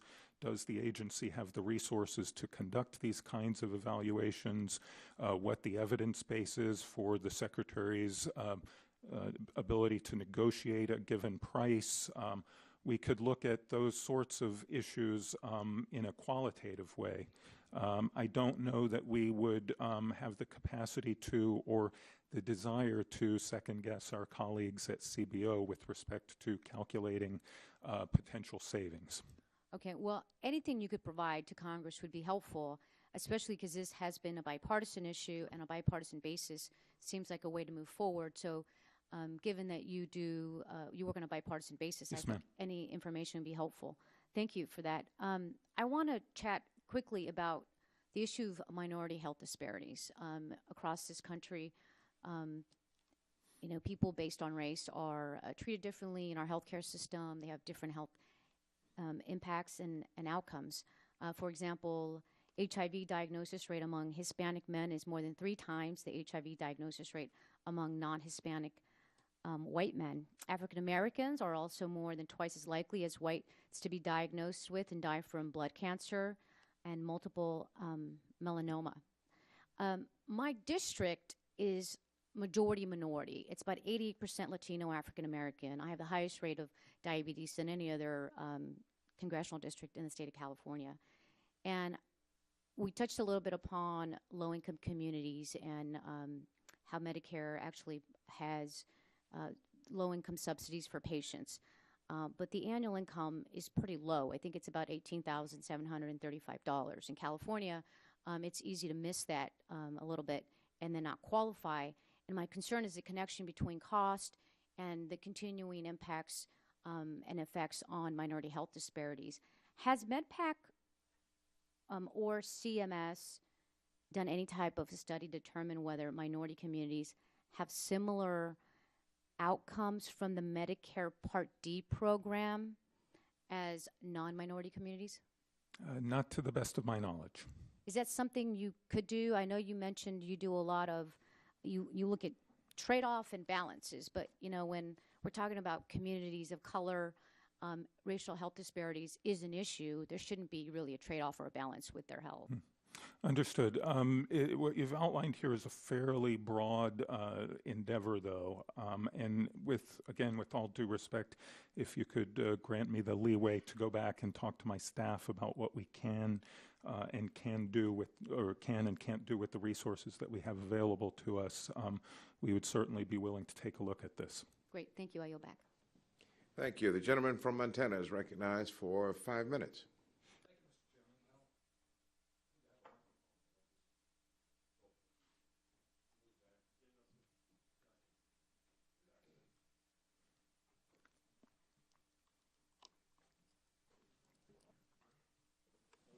Okay, thank you. Drug prices in the Medicare program keep rising, and it's making it tougher for seniors in Montana to afford their prescriptions. Dr. Matthews, last August, several members of the committee wrote to MedPAC and asked the commission to examine the trend of hospital consolidation and how much consolidation increases the cost to Medicare, the Medicare program and beneficiaries, including the costs of prescription drugs. So I want to focus on this issue today.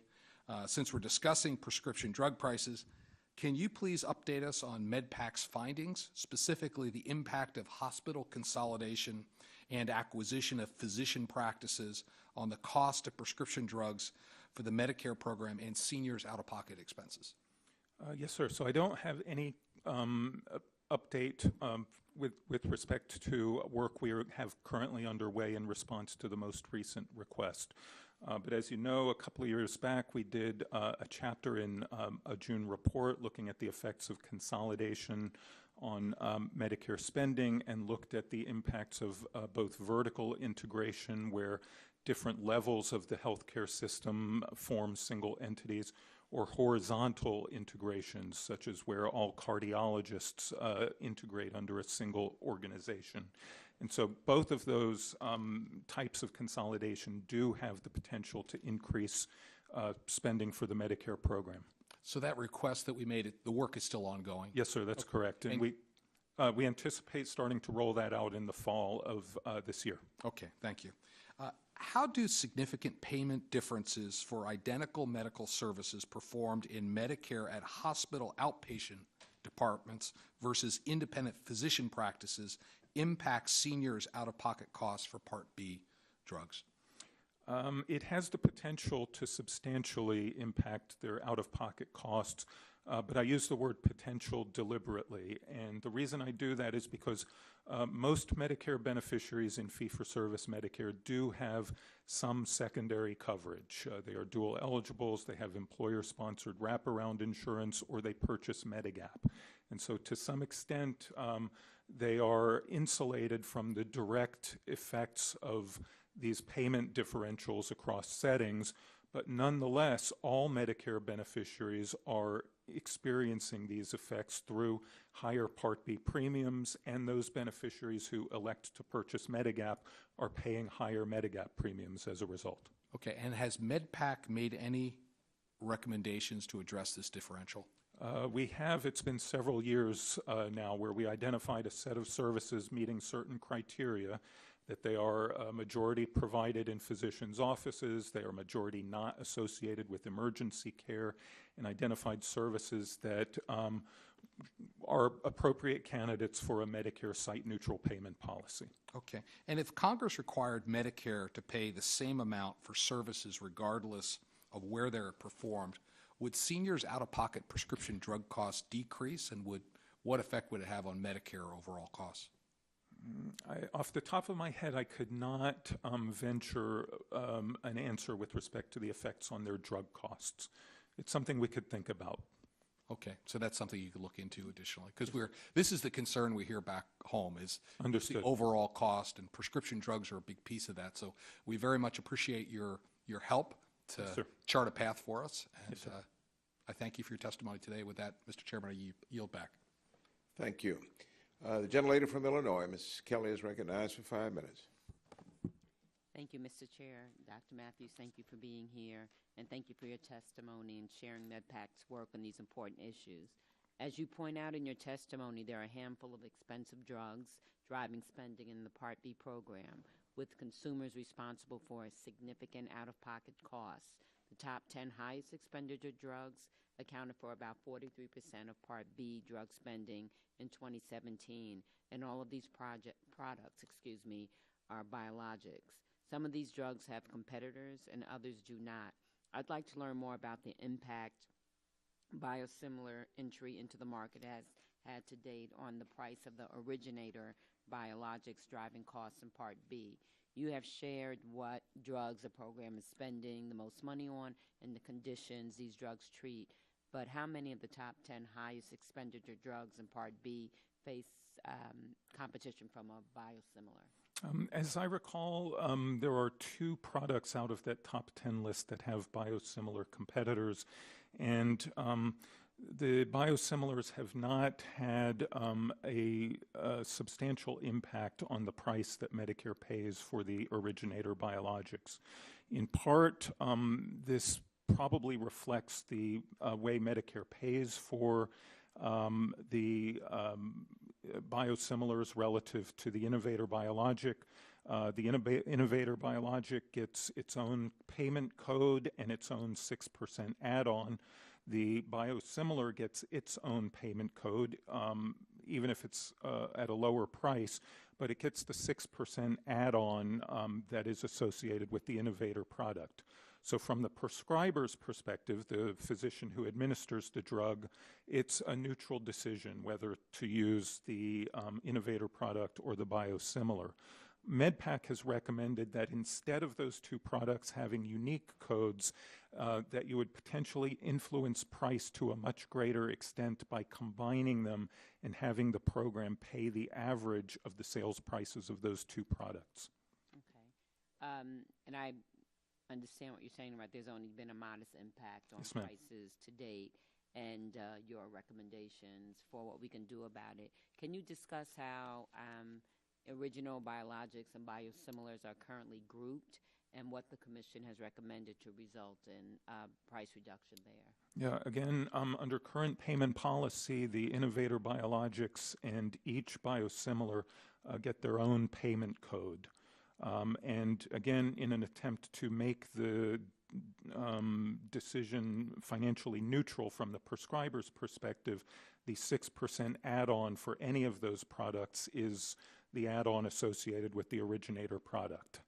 And so, again, our recommendation would be that instead of having, let's say, a $1,000 drug that gets a $60 add-on, and then a $100 drug or biologic that gets a $60 add-on, that instead we would average the $1,000 reference biologic and the $100 biosimilar and have Medicare pay that rate, which would give providers a much greater incentive to use the biosimilar and potentially start to move the price of the reference biologic down in a way that we have not yet seen. Is there, as you've been sitting here, is there anything that we haven't asked you that you want to tell us? No, ma'am. I do not want to venture any of my own questioning here. So, Well, thank you. A major goal of this committee and our drug pricing work to date has been to remove the barriers to generic competition and stop anti-competitive practices. It's important for us to continue to examine policies that would support competition in all markets to lower costs facing consumers. Everyone should have access, as you know, to the care and medication they need. And thank you. And I yield back.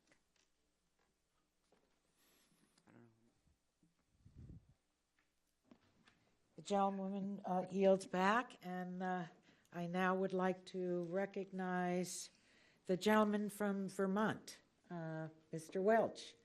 Thank you. Happy birthday to you. Well, thank you. Thank God you were born. Some people agree with that. Thank you. Dr. Matthews, really good testimony, so thank you very much, and really good work. It's really frightening, the cost of prescription drugs, and it's really frightening how the market power that is out there is so aggressively used, no matter how much pain is inflicted on folks. You know, I was here when Mr. Bouchon was raising some questions about a formulary, and a lot of people have that question, is that going to impede access? I was talking to Senator Grassley. He had that concern. And one of the approaches that we took in Vermont, because here's the dilemma, as I understand it. If you have a strict formulary, you tend to get more savings, but less patient choice. But if you have a wide open formulary with patient choice, you get no savings. So how do you deal with that? And what we did in Vermont is we basically made it pretty easy for a doctor to override what the formulary was, because it might be that Mr. Bouchon or Dr. Bouchon and I have the same condition, but the medication that works for him is different than the one that works for me. I mean, is that a possible way to try to thread the needle here, where we maintain patient choice but get the benefit, where in the vast majority of time medication A is probably going to be good for Dr. Bouchon as well as good for me? Is that a possible path forward on this? Potentially, and as I said in my comments earlier, we do think that there should be very robust exceptions and appeals avenues available for Part D enrollees and their physicians. But at the same time, you know, we're trying to balance the plan's ability to leverage price from the manufacturer. Right, but and I agree with that, but the fact is that there's going to be a lot of resistance if there's an apprehension that a patient can't get the medication he or she needs. So it's got to be simple, but the incentives that are built into the system right now that you outlined are totally in favor of higher prices. You know, if you can get somebody into the specialty drug program, then that's a real burden on the taxpayer. The patient has no clue, really, because we rely on what the doctor tells us. So I'd just urge us to try to look for some way where we address this patient choice issue, because I know a lot of my colleagues have that concern. I have that concern, sure. But we got to get the benefit of that formulary. Now, the other thing is we're the only government that I'm aware of that really doesn't play an active role in trying to provide some pricing protection to benefit our taxpayers and consumers. And you gave these shocking statistics about the specialty drugs and how a while ago, what was it, 33,000 people went immediately into Yes, sir. That was in 2010. The number in 2017 is now 370,000. Yeah, so it's one prescription gets yes, them into that high taxpayer pay situation. Now, would you be supportive of legislation which would have price negotiation available as a tool for MedPAC, and in the event that that failed, have arbitration to come up with a price that is quote, fair? Yeah, the Commission has not weighed in on the broader question of direct negotiation. Our standing recommendation would include binding arbitration as part of our DVP proposal, which we recommended in 2017, and we are currently exploring whether or not binding arbitration could have a potentially greater role in the Medicare program. But we you could have that binding arbitration in some of the highest cost specialty drugs. Yes, sir, and then that's that correct. would have a huge impact on the cost to the overall, to the taxpayer and to the plans, correct? Yes, sir, that is correct. Yeah, I mean, you know, again, I'm going to focus on Dr. Bouchon here a minute because I know what a dedicated physician he's been. We just have this dilemma. You just can't have it all. Okay, you just can't have it all. And the cost side on healthcare is where all the pain is. And if we just have these costs go out of control, continue to go out of control, that cuts off access. So there's got to be some trade-offs, is my view here. Would you agree with that, Dr. Matthews? Yes, sir, it is all about trade-offs. And there's some argument that's always made by the pharma companies that if there is some pushback on their pricing power, that somehow means they're not going to innovate. I find that to be bogus because they're spending more on advertising than they are on research. There's an enormous amount of research funded by taxpayers through the National Institute of Health. There's an enormous amount of research funded by taxpayers through the Research and Development Tax Credit. Do you see that if we had reasonable interaction by the government to negotiate prices or to have an arbitration system with neutral parties, that would impede innovation? As we've contemplated binding arbitration, we do not believe that it would stifle R&D for true innovative new products where the manufacturer would have an opportunity to come before a neutral arbiter or arbitrator, I never know which the right word is, but present evidence in terms of R&D costs, in terms of foregone additional spending through the use of their product. And you get some transparency out there. Yes. Again, Madam Chair, I think that's why this hearing is so important. I mean, this is not a he said, she said deal. We are all losing on this thing. So I appreciate that testimony and the good work you've done over years, and hopefully this committee can start moving forward to help bring these prices down. I yield back. Thank the gentleman, and he yields back. And I also want to acknowledge, I think I was leaving the hearing room to run downstairs to the other hearing, and I did not get to wish our colleague, Congresswoman Robin Kelly, a happy, blessed, wonderful birthday, because you are all three. With that, I'm pleased to recognize the gentleman from Florida, Mr. Soto, for 5 minutes of questioning. Thank you, Madam Chairwoman. We saw in our committee analysis we're paying 104.3% average sales price to providers, down from 1.6% because of sequester. And we all realize this is an incentive to purchase drugs at a higher average sales price and receive a higher reimbursement. We saw CMS roll out a plan recently last year to have pharmaceutical vendors purchase and sell directly to patients, circumventing this provider cost escalation incentive, providing flat fees to providers, and tying reimbursements to international pricing. For my constituents at home, will this do the job, or are there other things we should be doing going along with what Congressman Welch talked about potentially arbitration or other ideas? What is MedPAC advising? Okay. Just broad points. Yes, sir. So I'm not familiar with the proposal to have manufacturers sell directly to patients, if I understood your question correctly.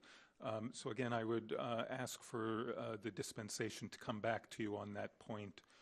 So basically it's saying allow private sector pharmaceutical vendors to buy and bill Medicare for drugs and supply those drugs to providers rather than the providers doing so directly. Yes. So this is part of the IPI proposal that the administration has put forward. And again, while we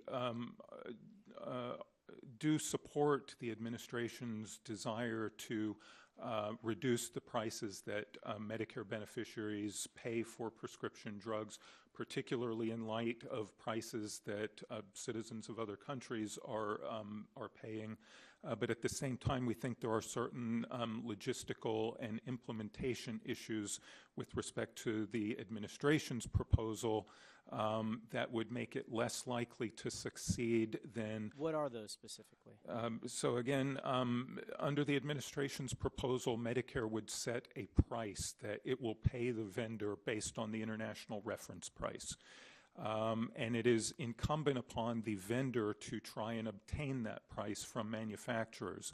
But the proposal, if I recall correctly, does not give the vendor much by way of negotiating tools in order to extract that price. So that's where this arbitration idea that is being milled around in this committee Yes, sir. is so critical, because that could create a more arm's length transaction to get to the most efficient price. Is that correct? That's correct. I wanted to move into some other ideas pitched by HHS, particularly step therapy and prior authorization.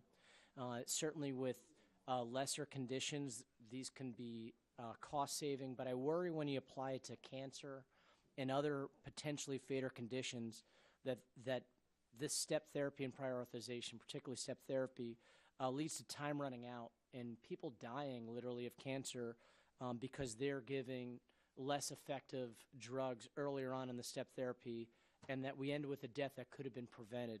How do you think there should be a carve-out for cancer and other fatal conditions with regard to step therapy? The Commission has not contemplated the need for a carve-out or exceptions based on medical condition or patient's diagnosis.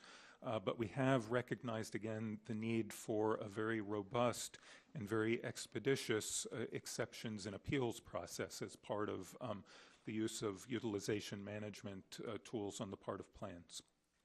And going into another issue that we continue to see is in the private market, drug prices going 3, 4, 10 times the amount of increases.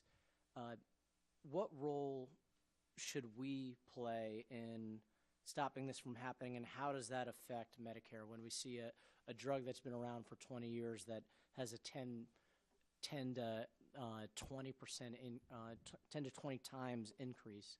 What are you advising us to do? Right, so that's actually an insightful distinction that if I could take a minute. Sure. So one, we've seen the entry of truly revolutionary blockbuster products on the market that cure things like Hep C, so the Sovaldes, the Harvonis, where the benefits of the medication potentially warrant the prices that the manufacturer is charging. But we also see, and the Commission is extremely concerned about, instances that you just alluded to where you've got products that have been on the market for decades where there is no real active research and development onto increasing the efficacy of these products, and yet the prices continue to increase year over year.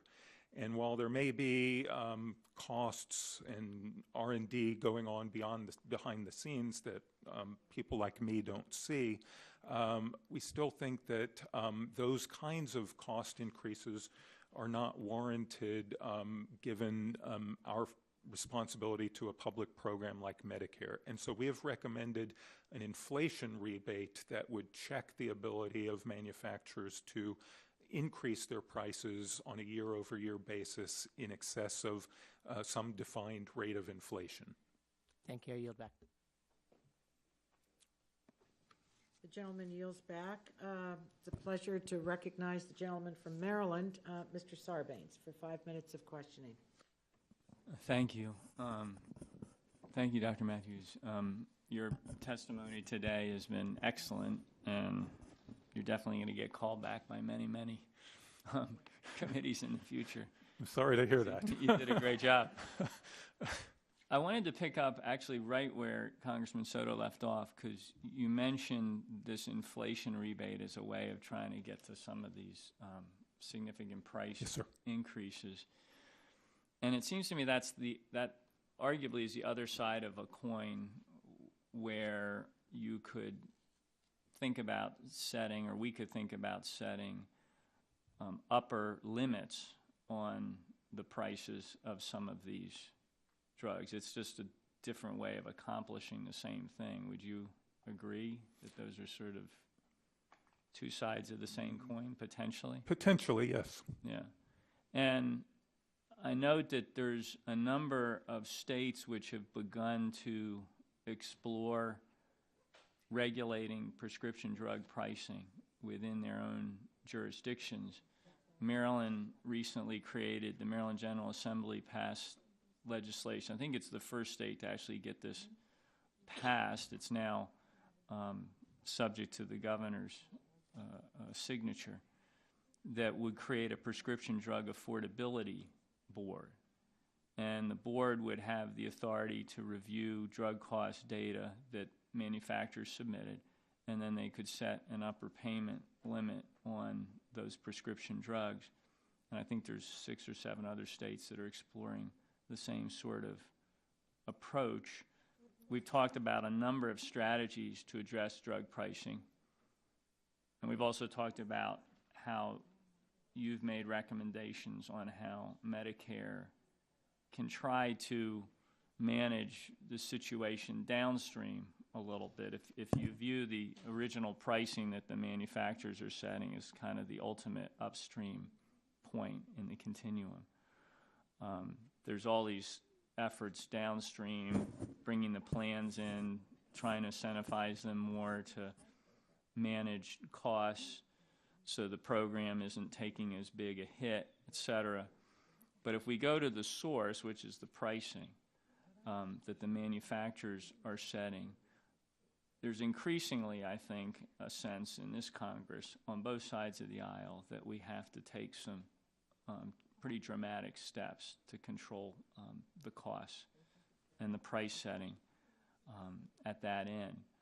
What's your view of this concept of regulating or setting upper limits on the prices of these various categories of prescription drugs? Okay, so again, the Commission hasn't taken a position with respect to setting a specific cap on a price, although I do see the analogy between setting a hard cap on a price versus setting a cap on the rate that a price can increase over time. I'm also not personally familiar with the details of the state efforts that you've just described, but it's something we can start to look at and see if there's any model there.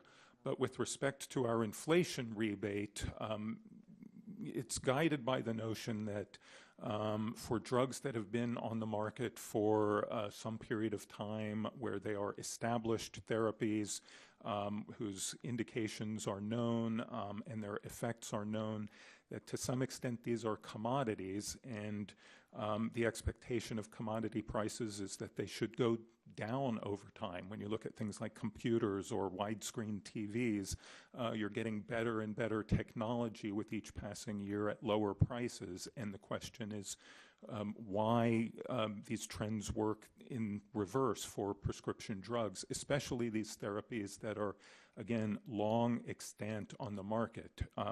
And so we think that at a minimum, setting a limit that those prices can increase year over year is a step in moderating these effects that we've seen that have very detrimental effects on the Medicare program. Well, I think we need to put every option on the table. The rebate is I would say, a step in the right direction, the inflation rebate, but we need to be looking at negotiating power on the part of the Medicare program. Many have talked to that. The arbitration approach is another. Maybe some form of like public auction around the pricing of these drugs, and even the notion of regulating these drugs as a utility. I mean, if you look at, there's a lot of analogies you can draw between the public good aspect of how drugs are delivered to pretty much every American, and the way electricity is delivered, or water is delivered, or healthcare premiums are set. So I think there's going to be a lot more activism on our part here in Congress with respect to the pricing of drugs. Thank you for your testimony today. It was extremely helpful. I yield back. Thank you. The gentleman yields back. I'm going to recognize myself for an additional 5 minutes, and also the ranking member as well, for a couple of follow-up questions. First, Dr.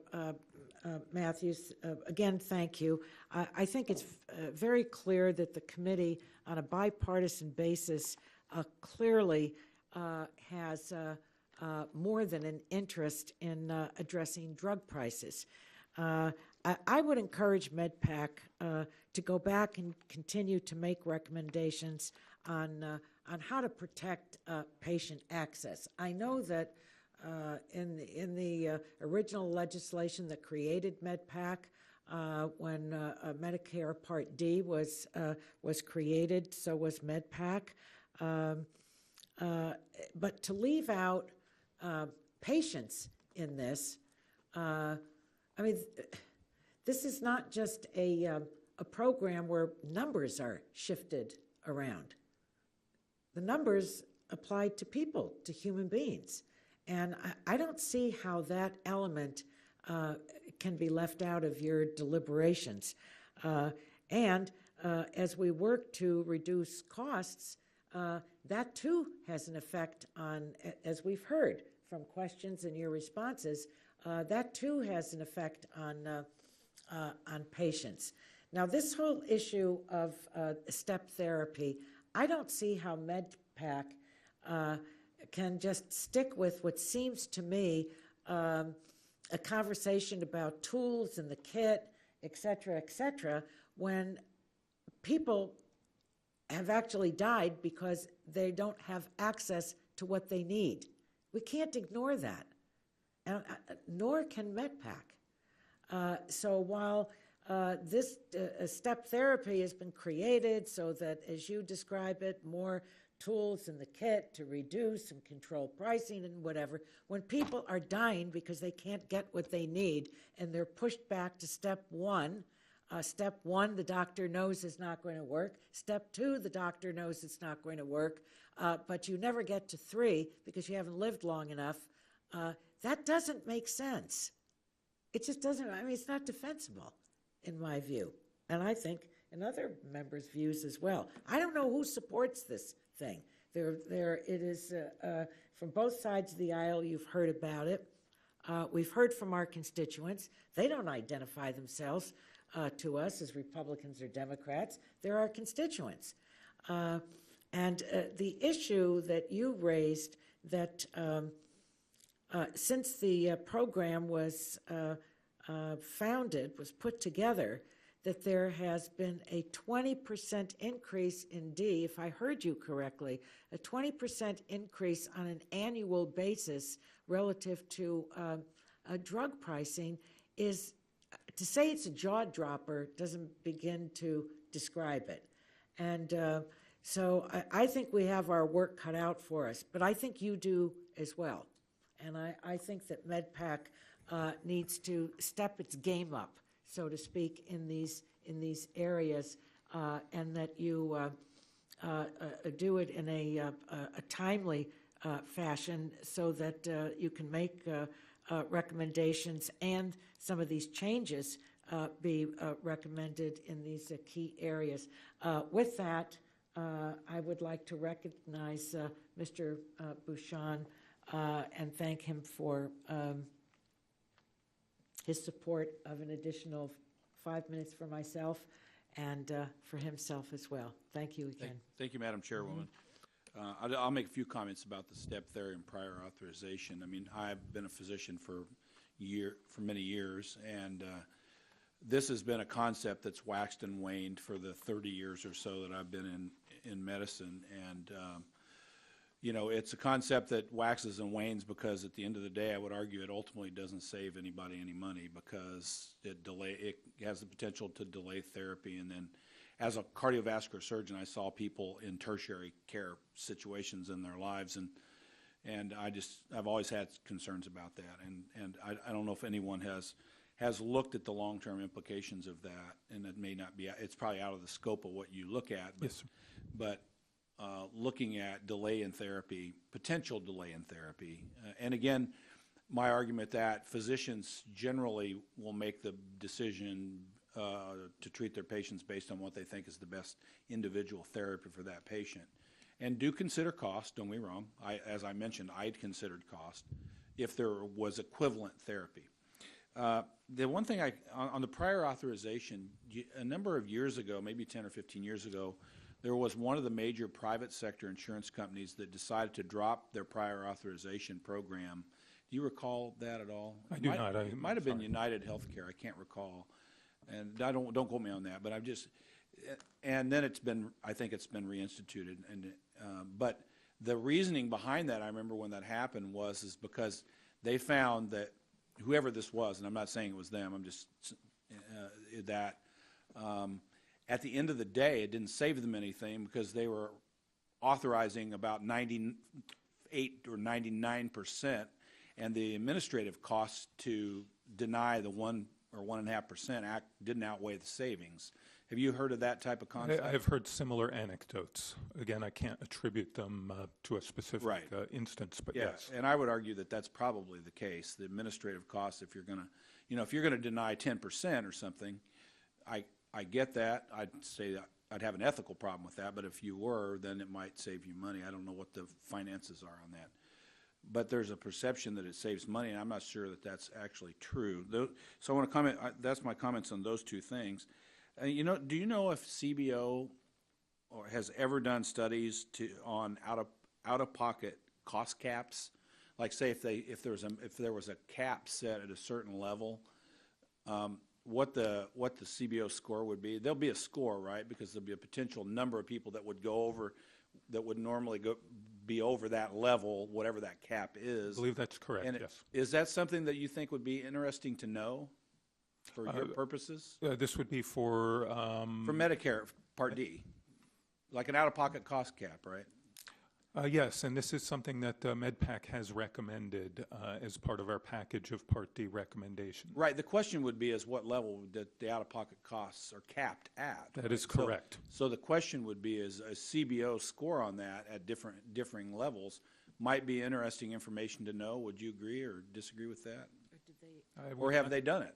I am not aware that they have done this, but I don't disagree that it would be an interesting thing to know the effects at different levels. Because if Congress was going to say, okay, we're going to set an out-of-pocket cost capped at X dollars, right? The first thing we would do is get a CBO score, right, and see, well, what's that going to cost, right?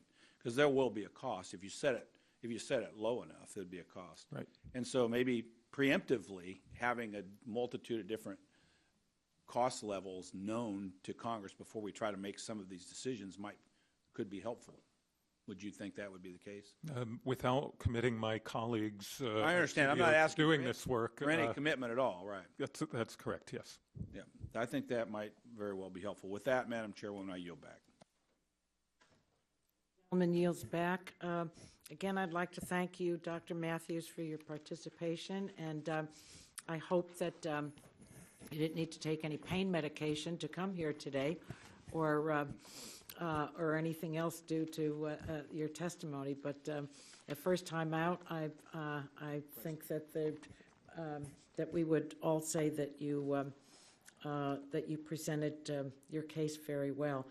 I want to remind members that pursuant to committee rules, they have 10 business days to submit additional questions for the record to be answered by the witness who has appeared. We'll appreciate your timely response to those, Dr. Matthews. And as I said, we really appreciate prompt responses to the questions that you may receive. So at this time, the subcommittee is adjourned.